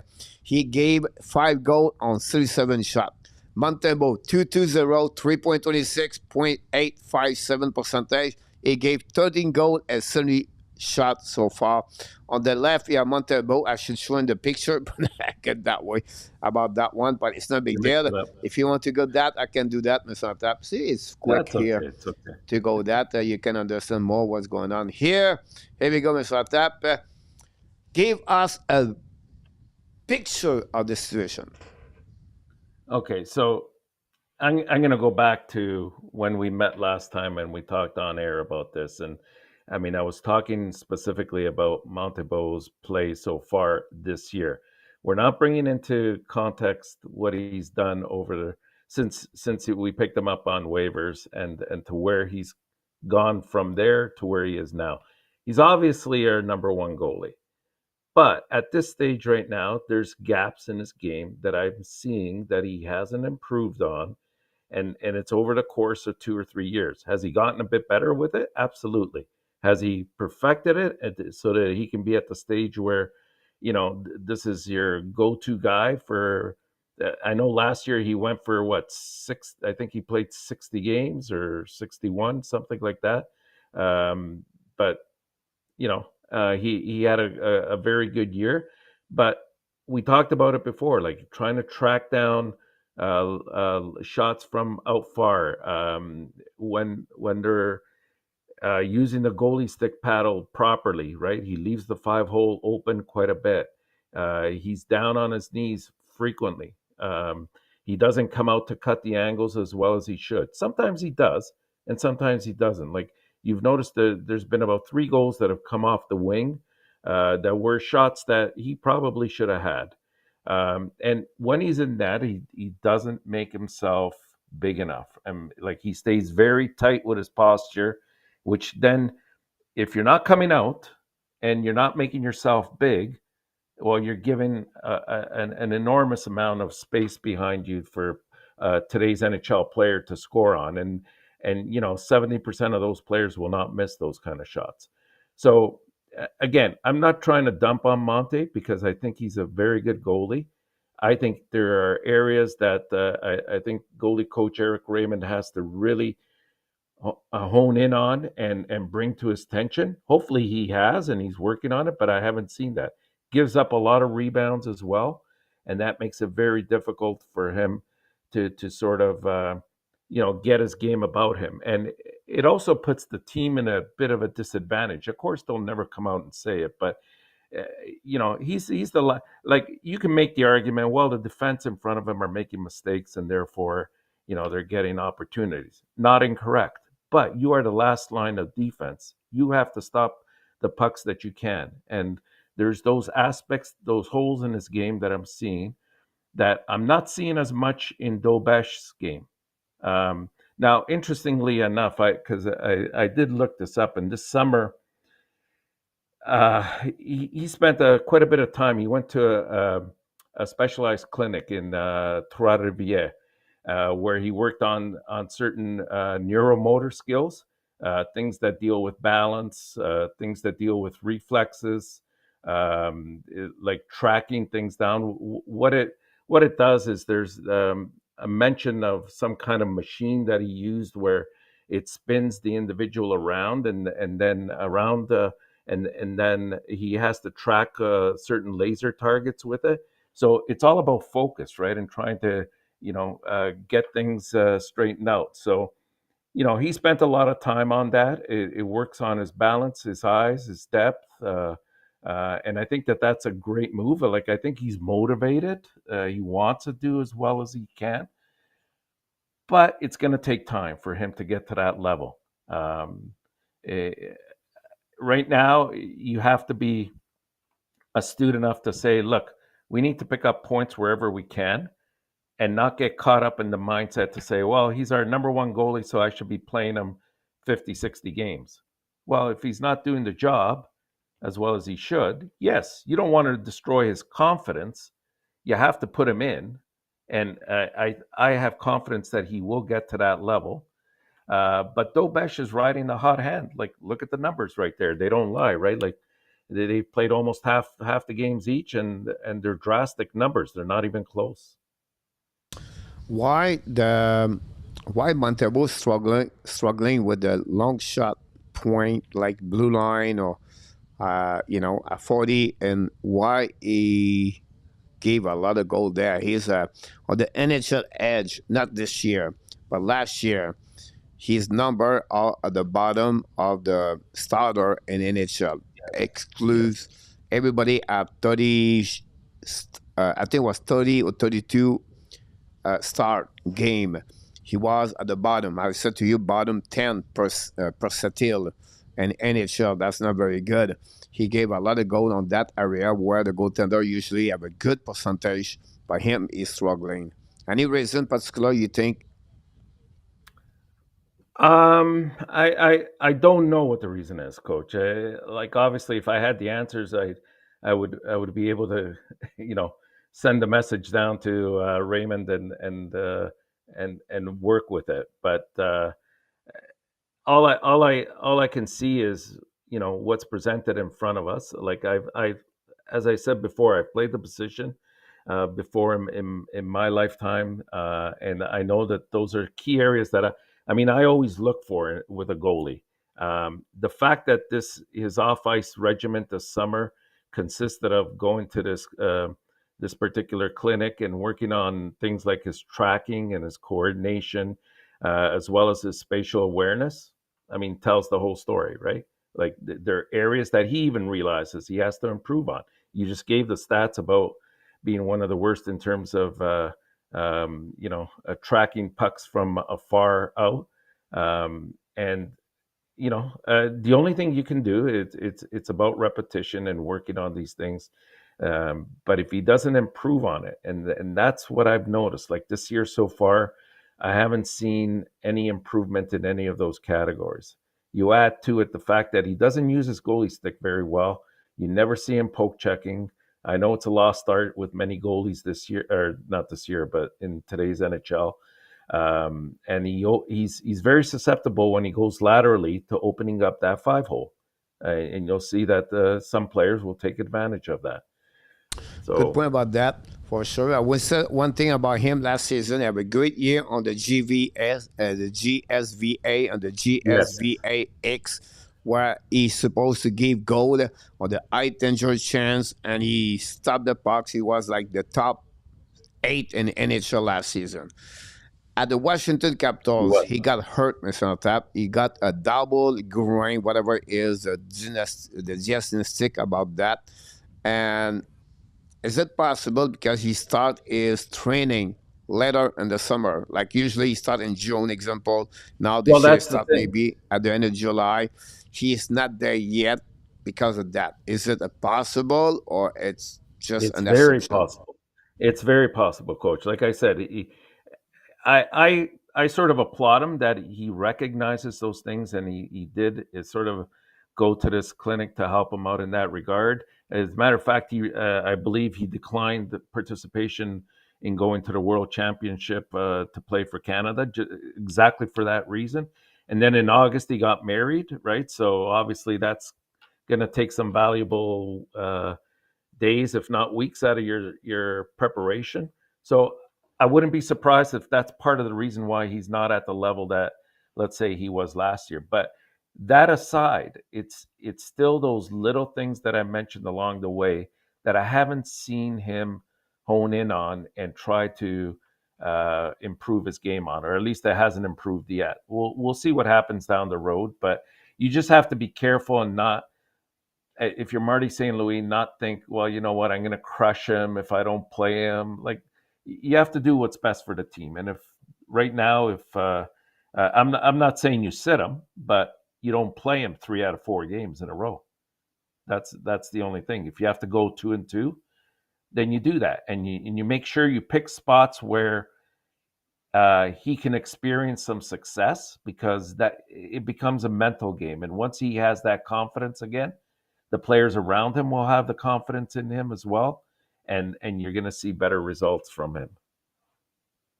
You're right. A good point about that. I agree with you.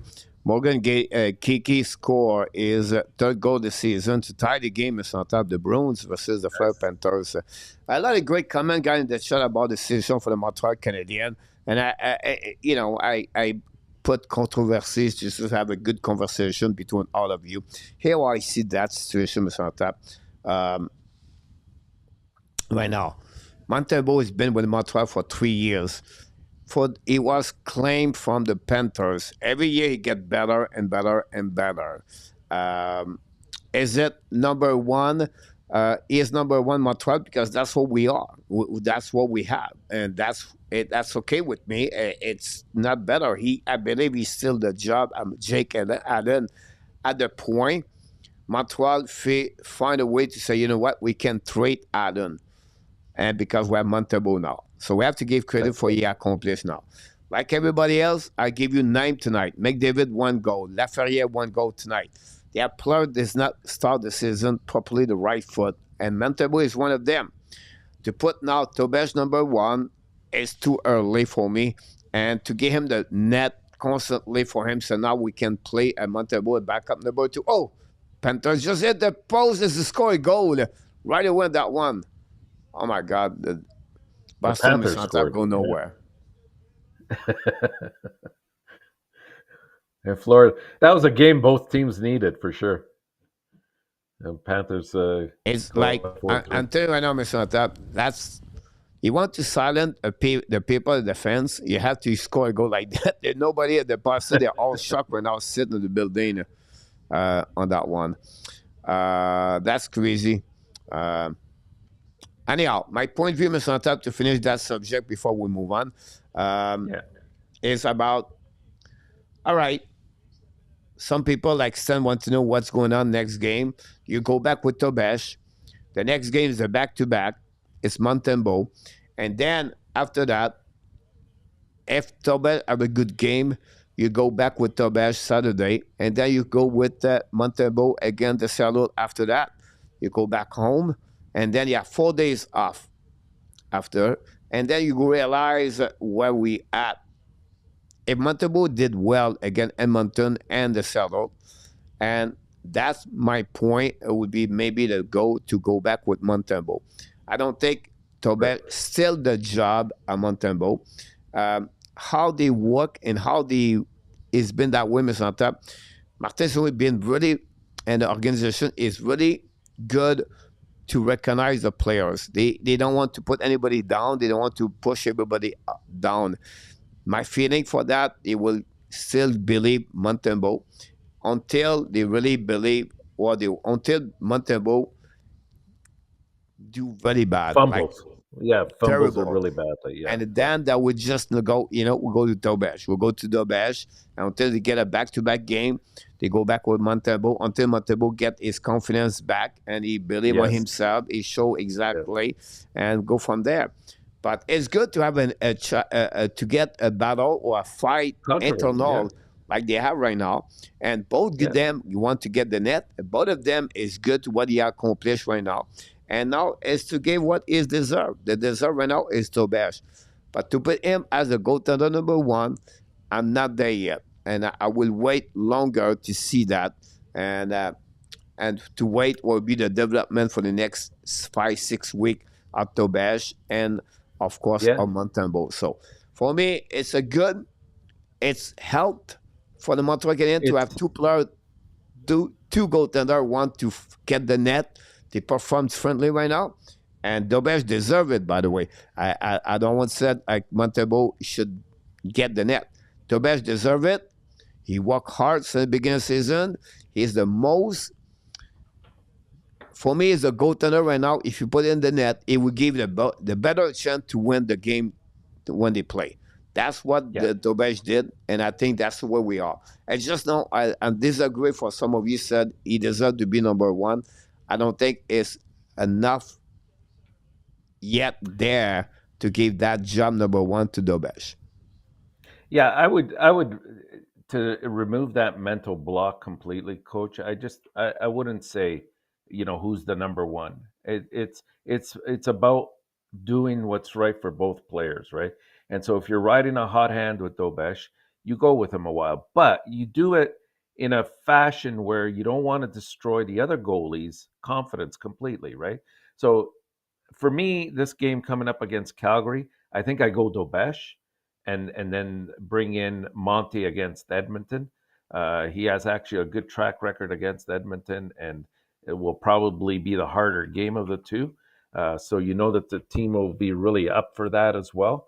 And then based on how they're playing, you go with the hot hand. Yep, you're absolutely right about that. Nendal, welcome in the house. Thanks to be with us. He said, make the will didn't score.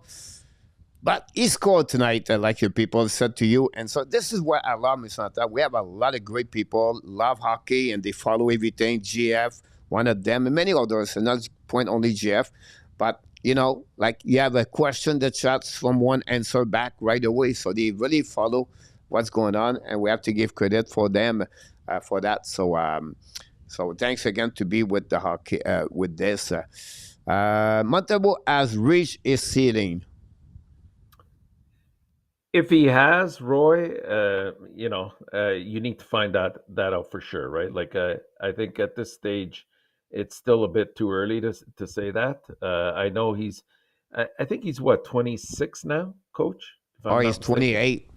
28, right? Yeah, I Uh, believe it is. I could be wrong, but I think he's no, right yeah, now the 28. I think you're right because he had a few stints earlier on before he was put on waivers. Um, Dobesh just doesn't have right now the track record like for lengthy period of time between last year and so far this year, but it's early in the season, and I think let's give Montembeault his due. I think he's shown great improvement from when he first was with the team to where he's at currently. So if he's reached the ceiling, then a few games will tell us that for sure. But if he hasn't, then you gotta throw him in there and see if he can help you out. You just don't. I would say just don't think of this as who's number one or number two. It's about doing what's best for the team, and you go with the hotter hand. Yeah, you agree you will start with Tobesh at Calgary if he was the coach? I think so. Yeah, I Yeah, would. me too. I I would. think I would go with, like I said, Tobesh, Montembeault, Tobesh, and Montembeault. Montembeault. And then go back I home. Then we see what we are. Yeah, yeah. And It's I a think it's that an would be the important best road thing trip. about that one there. So we are all agree with that, Mr. Tap. We are 23 are going to do a quick clash, Mr. Tap. Little bit what happening since the last 2 weeks. I have a lot of news about NHL, guys, but we're going to skip that. Too many things we talk. I think it was a great show overall, Mr. Tap, so far. And and then we have Mr. Tap at the first of the night. Here we go. Montreal Canadiens have 6 points a plus on the road trip, Mr. Tap, starting tomorrow until next Saturday. The end of the game, Seattle. So the next 4 games, they come back home. How many points? Some people want to give you number the point, guys. I'm going to take note after that. Don't worry about that. Don't put this in the chat because it's not 4 game anymore. It's 3 game. So not a prediction yet, Mr. Tap, for the people in the So chat. you're not including the Seattle game. You're just Yes. including Calgary. Yeah, for that question, the clash, Seattle is including. Okay. 6 points plus. I'm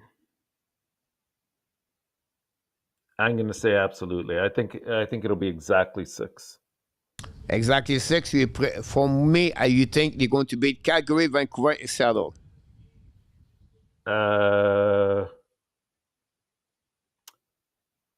No. I think right now you have to take advantage of the fact that Edmonton's not playing at the top of their game, and I think that that's a team that you can have, you can beat. If you look at the games that they played last year and the year before, they were able to keep Draisaitl and McDavid to minimal points. So I think that they can get at the very least a point out of Edmonton. I think Calgary's a must. Vancouver's an odd team, right? Like sometimes they come out flying. Don't look at tonight, but I think they were playing some decent hockey before that. So that one's going to be the one. That's the one that's back to back, I believe, right, Coach? The Edmonton, yes. Vancouver game. Yeah. No, the Vancouver game. Yeah. So, and then going into Seattle, I mean, you should be able to pick up at least one more there. So that's how I kind of mentally got to 6. All right. Let's see. A couple of people said they do, and some division depends. Not going to get there. Depends who's starting and net. Coach A2. Dobes all the way. Edmonton or Florida Panthers at the Stanley Cup final, Mr. Tap. One of the two. Absolutely or not allowed. One of the two. I'm going to go with absolutely. And interesting on that one. And yeah, it's which one? Because Edmonton, they traditionally come out slow. That's something that we've seen over the last course of 3 years, for sure, if not more. But there's a lot of talent on the team, and if they ever get the goalie situation solved and improve their defense a little bit more, I think this team, they know what's at stake in terms of Connor McDavid. There's a reason why he signed for 2 years. There's a reason why he left a lot of money on the table, with the understanding that they were going to surround him with some more key pieces in order to make it not just to the Stanley Cup Finals, but to win it all. So Florida, we'll see how it goes with the injuries. I think that they have the depth and they have the pedigree and they have the experience to win the games when they have to. But I just wonder, like, this is what their 3rd year in a row that they've gone to the Stanley Cup Finals. They've won 2 of them. They've played. Many of their players have played at 4 nations. Many will be playing at the Olympics. Is that going to catch up to them? The amount of games that they've played. That's my only concern with Florida. Otherwise, by far, they have some of the best depth in the NHL. So I hate to count out the champions. They say to be the best, you got to go through the best, and nobody's done that against Florida yet. Well, maybe Montreal last year when they beat them 4 times in the regular season, but I do digress. I go with not allowed on that one. First is a wish. Secondly, I think the third line, 4 line for the Edmonton is not strong enough. The defensemen, they're struggling a lot. Nurse, Bouchard this season so far. The goaltending is like, you never know what could happen. And for the Florida guys, I think right now is this is a time for them. They're going to feel the injuries and the fatigue after 4 years. I think for me, um, I will go with the Canes and the Dallas at the end of Vegas. So we'll see. And the St. Blues got a tripping, guys, with 4 minutes to go remaining on this game of 1-1. So we have a lot of fun people go yes, some said no about this, and a lot of great comments. Next one is on top Pittsburgh, Calgary. Calgary finished at the bottom five. Both of them, Calgary. yeah. I believe so. Personally, I think Calgary will finish smack last of all the teams in the NHL. I do firmly believe that. I think they currently are right now after 6, 7 Was San games. Jose with them, but Yeah, yeah, but at least San Jose, there's obviously talent on that team. They should be able to pull some games out. Calgary, I think they're going to go the opposite direction. I think that they know that there's a couple players that they will try to clear up some money for themselves. They're going to try to get the draft picks. They're going to try to go the route that Montreal and San Jose and Anaheim have gone.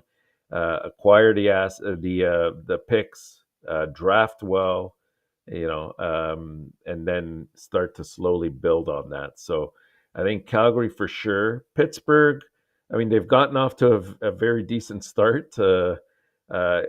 To be honest, it surprised me so far, but can they sustain it for a long period of time? I don't think so.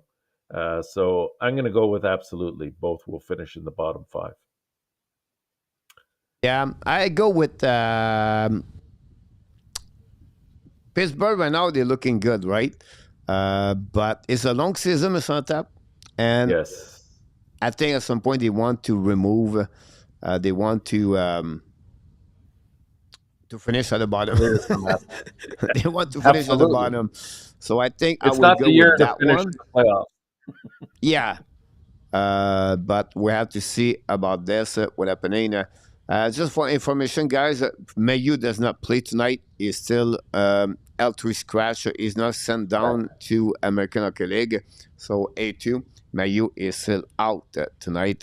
L3 scratch for them. Sakaski, more goal over Budzik and Kapanen. Together? Bolduc and Kapanen No, together? over Oh, okay. One Budzik or the other. and Kapanen. At the And, end, like and Sakaski 25 and other 20 yeah. and 19 example.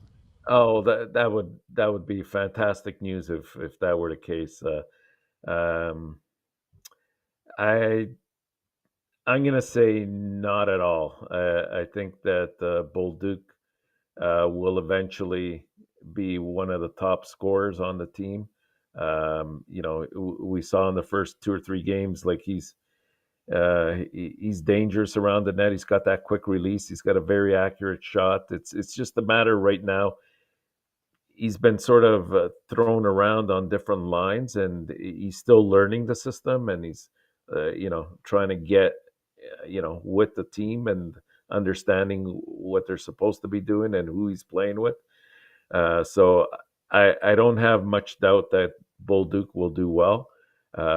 He should exceed Slafkovsky. Kapanen, I think he'll be slightly under Slafkovsky's total.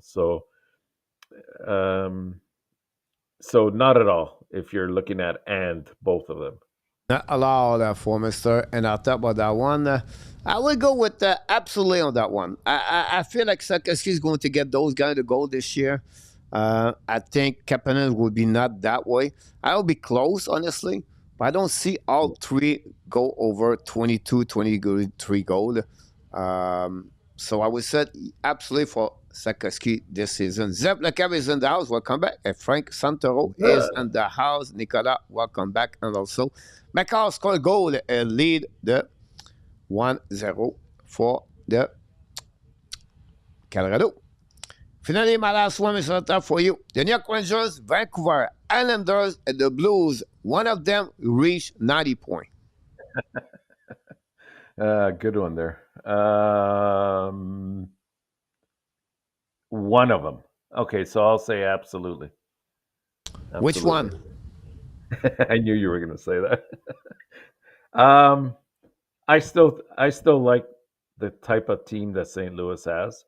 I think when you look at their forward lines, the talent that they have there. You look at their goaltending, which even if hasn't been as solid as it could be, it's still a top 1-2 punch. Their defense is pretty good. I mean, the last pairing worries me a little bit, but their top two pairings are solid, and they're big. They're big. They hit. They're built for playoffs, and we saw last year that, like, they were probably in the last, I'd say, 25, 30 games, they were the hardest team to try to put away, and nobody wanted to face them as a wild card team, and we saw that they put in a great playoff as well, even though they came out on the losing end. But I think St. Louis is the team that gets the 90. Yeah, you're right about that. I think the Blues could be that thing, could be 90 point. Here, what I'm a little bit concerned for them is the Central Division, Winnipeg, Yeah, Dallas, Colorado, Minnesota, and Utah are really yeah. good. So, and Nashville is not like they're going to be really bad overall. So for me, the St. Louis Blues have to compete a lot to get those points. Not 3 point, but compared to the Atlantic or the Metropolitan or the thing. So for me, I would say not allowed, but it makes sense. Someone tell me the St. Louis Blues, that's maybe the best one to raise that. But I don't see the Now that's a good Rangers. point. I don't see That's a Vancouver. good point. I don't see Islanders right now. So the St. Louis Blues, it makes sense for all of you said yes. But I still believe the division is so hard for them. Yeah, Um, and since the beginning of this game, this season, I don't know. The Magic is not there this year. Thomas, Bennington, and I don't know, but we'll see about that. Like tonight, I'm watching right now, Mr. Top, the Kings and the Blues, two teams right now struggling since the beginning of the season. Like two teams need 2 points tonight. that's They're going to just get like one Boston, point Florida. at least, not end of the world, but to get out, Mr. Top, is just to get difficult. I want to finish, guy. I know he's at 36. A lot of people say, "Come on, coach, get out." But I want you to finish with this information, Mr. Top. We did not talk a lot about Kenneth, another squad of the Thailand. We did not talk, guys, about 2 point. We have a lot of news and NHL that can go, but I'm going to keep this for another time. But Mr. Top, I'm here tonight to announce to all of you. Um, it's done. It's over. That's it. Close the door, Mr. Tap. The Calgary Flame are eliminated, Mr. Tap. That's it. They are right now 5 below 500. To need to play to reach 94 points, Mr. Tap, they have to play 600 until the end of the year. But Yeah, it's the first time they lost 4 Mr. Tap, since 2022, the Calgary Flame, by the way. I That's know. impressive I know. about that. But I don't see Mr. Tap, no chance for the Calgary No, Flame I agree. come back I agree, in that Coach. one. Yeah. Yeah, I totally agree. Like I think we kind of see the writing on the wall in terms of where they want to go, and they're going to try to clear out a couple players as well. I mean, I sort of feel sorry for Wolf because I thought he had such a fantastic year last year, and especially with goalies. Sometimes, I mean, all players, but it, with goalies more so. Sometimes you have that sophomore jinx, and it's not that he's been bad this year, but he hasn't had the support in front of him, and he's been giving up goals that last year he was making great saves on. So I still believe that they'll probably finish last overall. Here we go. That gave us an idea. Mr. Tap, we do this every week. We give the prediction of the week for the Montreal Canadiens. Last week, we have a couple of new people. We gave the winner last week. It was Jerry, Pizza, Guy, Steven, Ron, Eminem. Someone else said, I got 6 points last week. I said, okay, I give it to you. I don't remember. I forgot. That's one message up. Now he said, Coach, we already play a game Monday, Buffalo, Calgary, Edmonton, and Vancouver. That's the week, guys. So I'm going to give you 2 points for all of you. So we're going to reset that week. Already, guys, we have few people give me 6.5 point and 4 point. Your name is in, like Luc Laportine, Marc Elliott, A2. Guy, I have a problem, Guy, because you gave me 6.5 point. I know you want to cheat, but you win last week. So you have to give me only one answer, Mr. Guy. Reggie, Butch, Ron, PW, Coach, and Mark. I'll go with 6 points. So now, Mr. Tap, is your prediction of the week for this week. As I said earlier, I think it's 6 in my eyes. I see a couple victories or a couple of overtime points there as well. But if they play solid hockey and they make sure that they come as close as possible to playing 60 minutes, I think that they're pretty much better than most of those teams there, if not all of them. Like Edmonton right now is not at the top of their game, so now's the time you take advantage of that. 6 points for you, Mr. Tap. 6, yeah. Luc Laportine gave 2 points, Mr. Tap. You think about, man, guys, it's total of 6 points. I apologize. Prediction, I would change it that way, guys. I will add this point right there. So I want to be sure you understand that better. Buffalo Everybody has is 2 points. count there, guys. All right. So Buffalo, Calgary, Edmonton, Vancouver. You know, coach is at Buffalo win. There you go. You get 2 points. So add your 2 points together, guys, so you can reset that one over there if you don't mind. Larry Lavalley go with 5 points, Mr. Top. Not bad. Not allowed. Alex King, 5 points. For them, I know some of you are going to give me more. Pete Martin go with 5 points. Put them back in the chat, guys. How many points? I know Eminem, Ovidio, Billy, and Ron, you gave me a low number. Kenneth, it looked like person, you can change your number or keep your number there. 8 points for Billy. 8 points for Billy. Boy, Billy, attaboy. That's confidence. He's the only one right now at 8 points.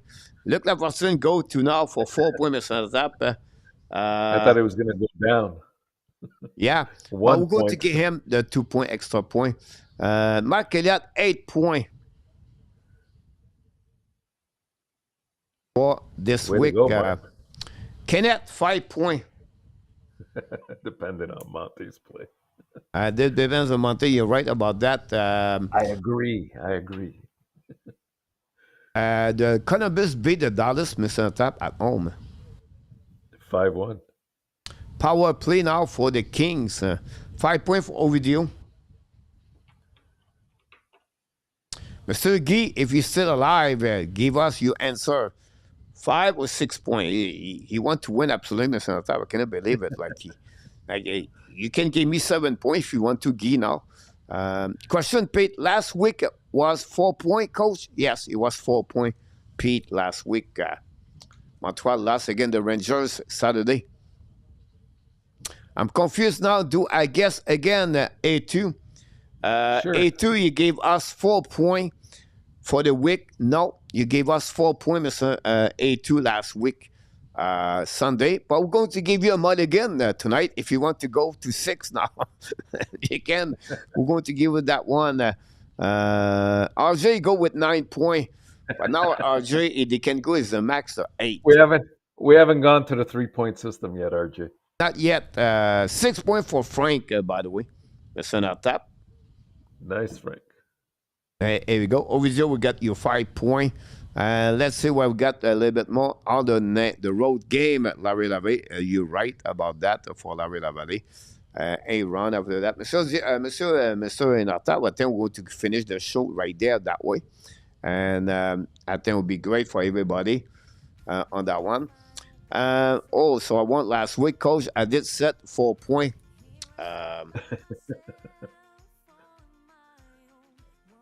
No, it's 4A2. We're including the Buffalo, so you're automatically starting at 2 points. Pete, you're right. You was 4 points last week. I maybe name your name. I thought 3-game coach is 4-game A2. We'll give you extra on that one. A2 you gave me yesterday, Sunday, 4 points. But you can go 6 points if you want to, A2. It's up to you. You have a time before the show stops to give us a concern. So that a great show to see you tonight. I really enjoyed to work with you. Always a pleasure. It was always fun to be together. Both get 5 points. Expectation for Montreal against Calgary. Predict score. Well, to predict, I'll go with 4-1. I think that they'll get off to a fast start and they'll have to maintain that pace. And I think that they can take advantage of Calgary's defense. So create a lot of turnovers and traffic in front of the net. And I think that they'll do that. So 4-1 Montreal. 4-1 Montreal. I think you're right about this. I feel the same way. And LDP, thanks to be with us tonight. And then, Mr. on top, the Kings win 2-1. The Kings won 2-1. Okay, nice. I would say, Mr. Tap, 3-1 Montreal or 3-2. I know, 3-2. Another time, Mr. Tap. And I will give you the goal. It's going to be a goal of Mike Madison. Not Cole Caulfield? I was going to say that, but I will give it to you. Okay. Go, Matheson, go. Madison, go there. Thanks so much, everybody. Thanks for being a part of the show. Mr. Tap, we'll see you next Sunday now. In the Sunday finale, you're going to be back normal. No baseball, no hockey Sunday night. So I will see you for the next red lights. We missed the red light, Mr. Tap, tonight. Absolutely, Coach. Thank you for having me on, and good night to all of Hockey Nation. I will see you tomorrow night for the game against Calgary. We'll be live, sure. And I can wish you around there. Have a good night, Mr. Tap. Good night, guys. Was Mr. Enartap with us tonight. What a great pleasure to work with this man. He's so much a great man, human being. But we want to thank the super chat of the goal we got tonight. Mr. Mark Elliott scored another goal. Thanks so much. Assisted by Guy and Billy. And other people in the chat, moderator like Ron, thanks so much. And of course, Mr. RJ Calabro, thanks again to be with all the news update. Other people click on the likes. Thanks so much. Grateful. And now, we not only one sponsor, we have two sponsors. The Vivid Seed is a new sponsor of the Hockey Nation. We want to thank them to be a part of the show. We're going to give you more information about that tomorrow, the next couple of days. We wish you an amazing, great night. I know the music will be gone. No big deal about that. The only reason we get better, we increase the number of the subscribers because the view. You are awesome. You are amazing. You are the best. And remember, you have greatness inside of you. And McKinnon just missed a breakaway, by the way. Thanks for being with us tonight. Don't forget, please, to click on the likes and when you check out.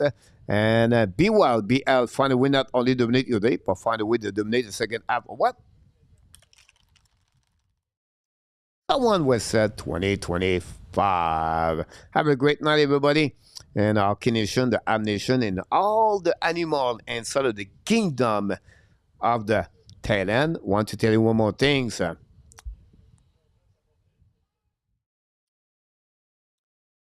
We love you, friends. Good night, everybody. See you tomorrow night at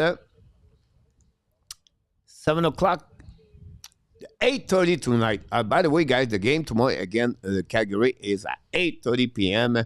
Don't miss it. 8:30 p.m. Montreal visit the Calgary Flame. Good night, everyone. Booyah! Merci, Adam, Frank, Alex K, Cash Fan, Luc Laportine, RJ Calabro, Pete Martin, and so many more others. Good night.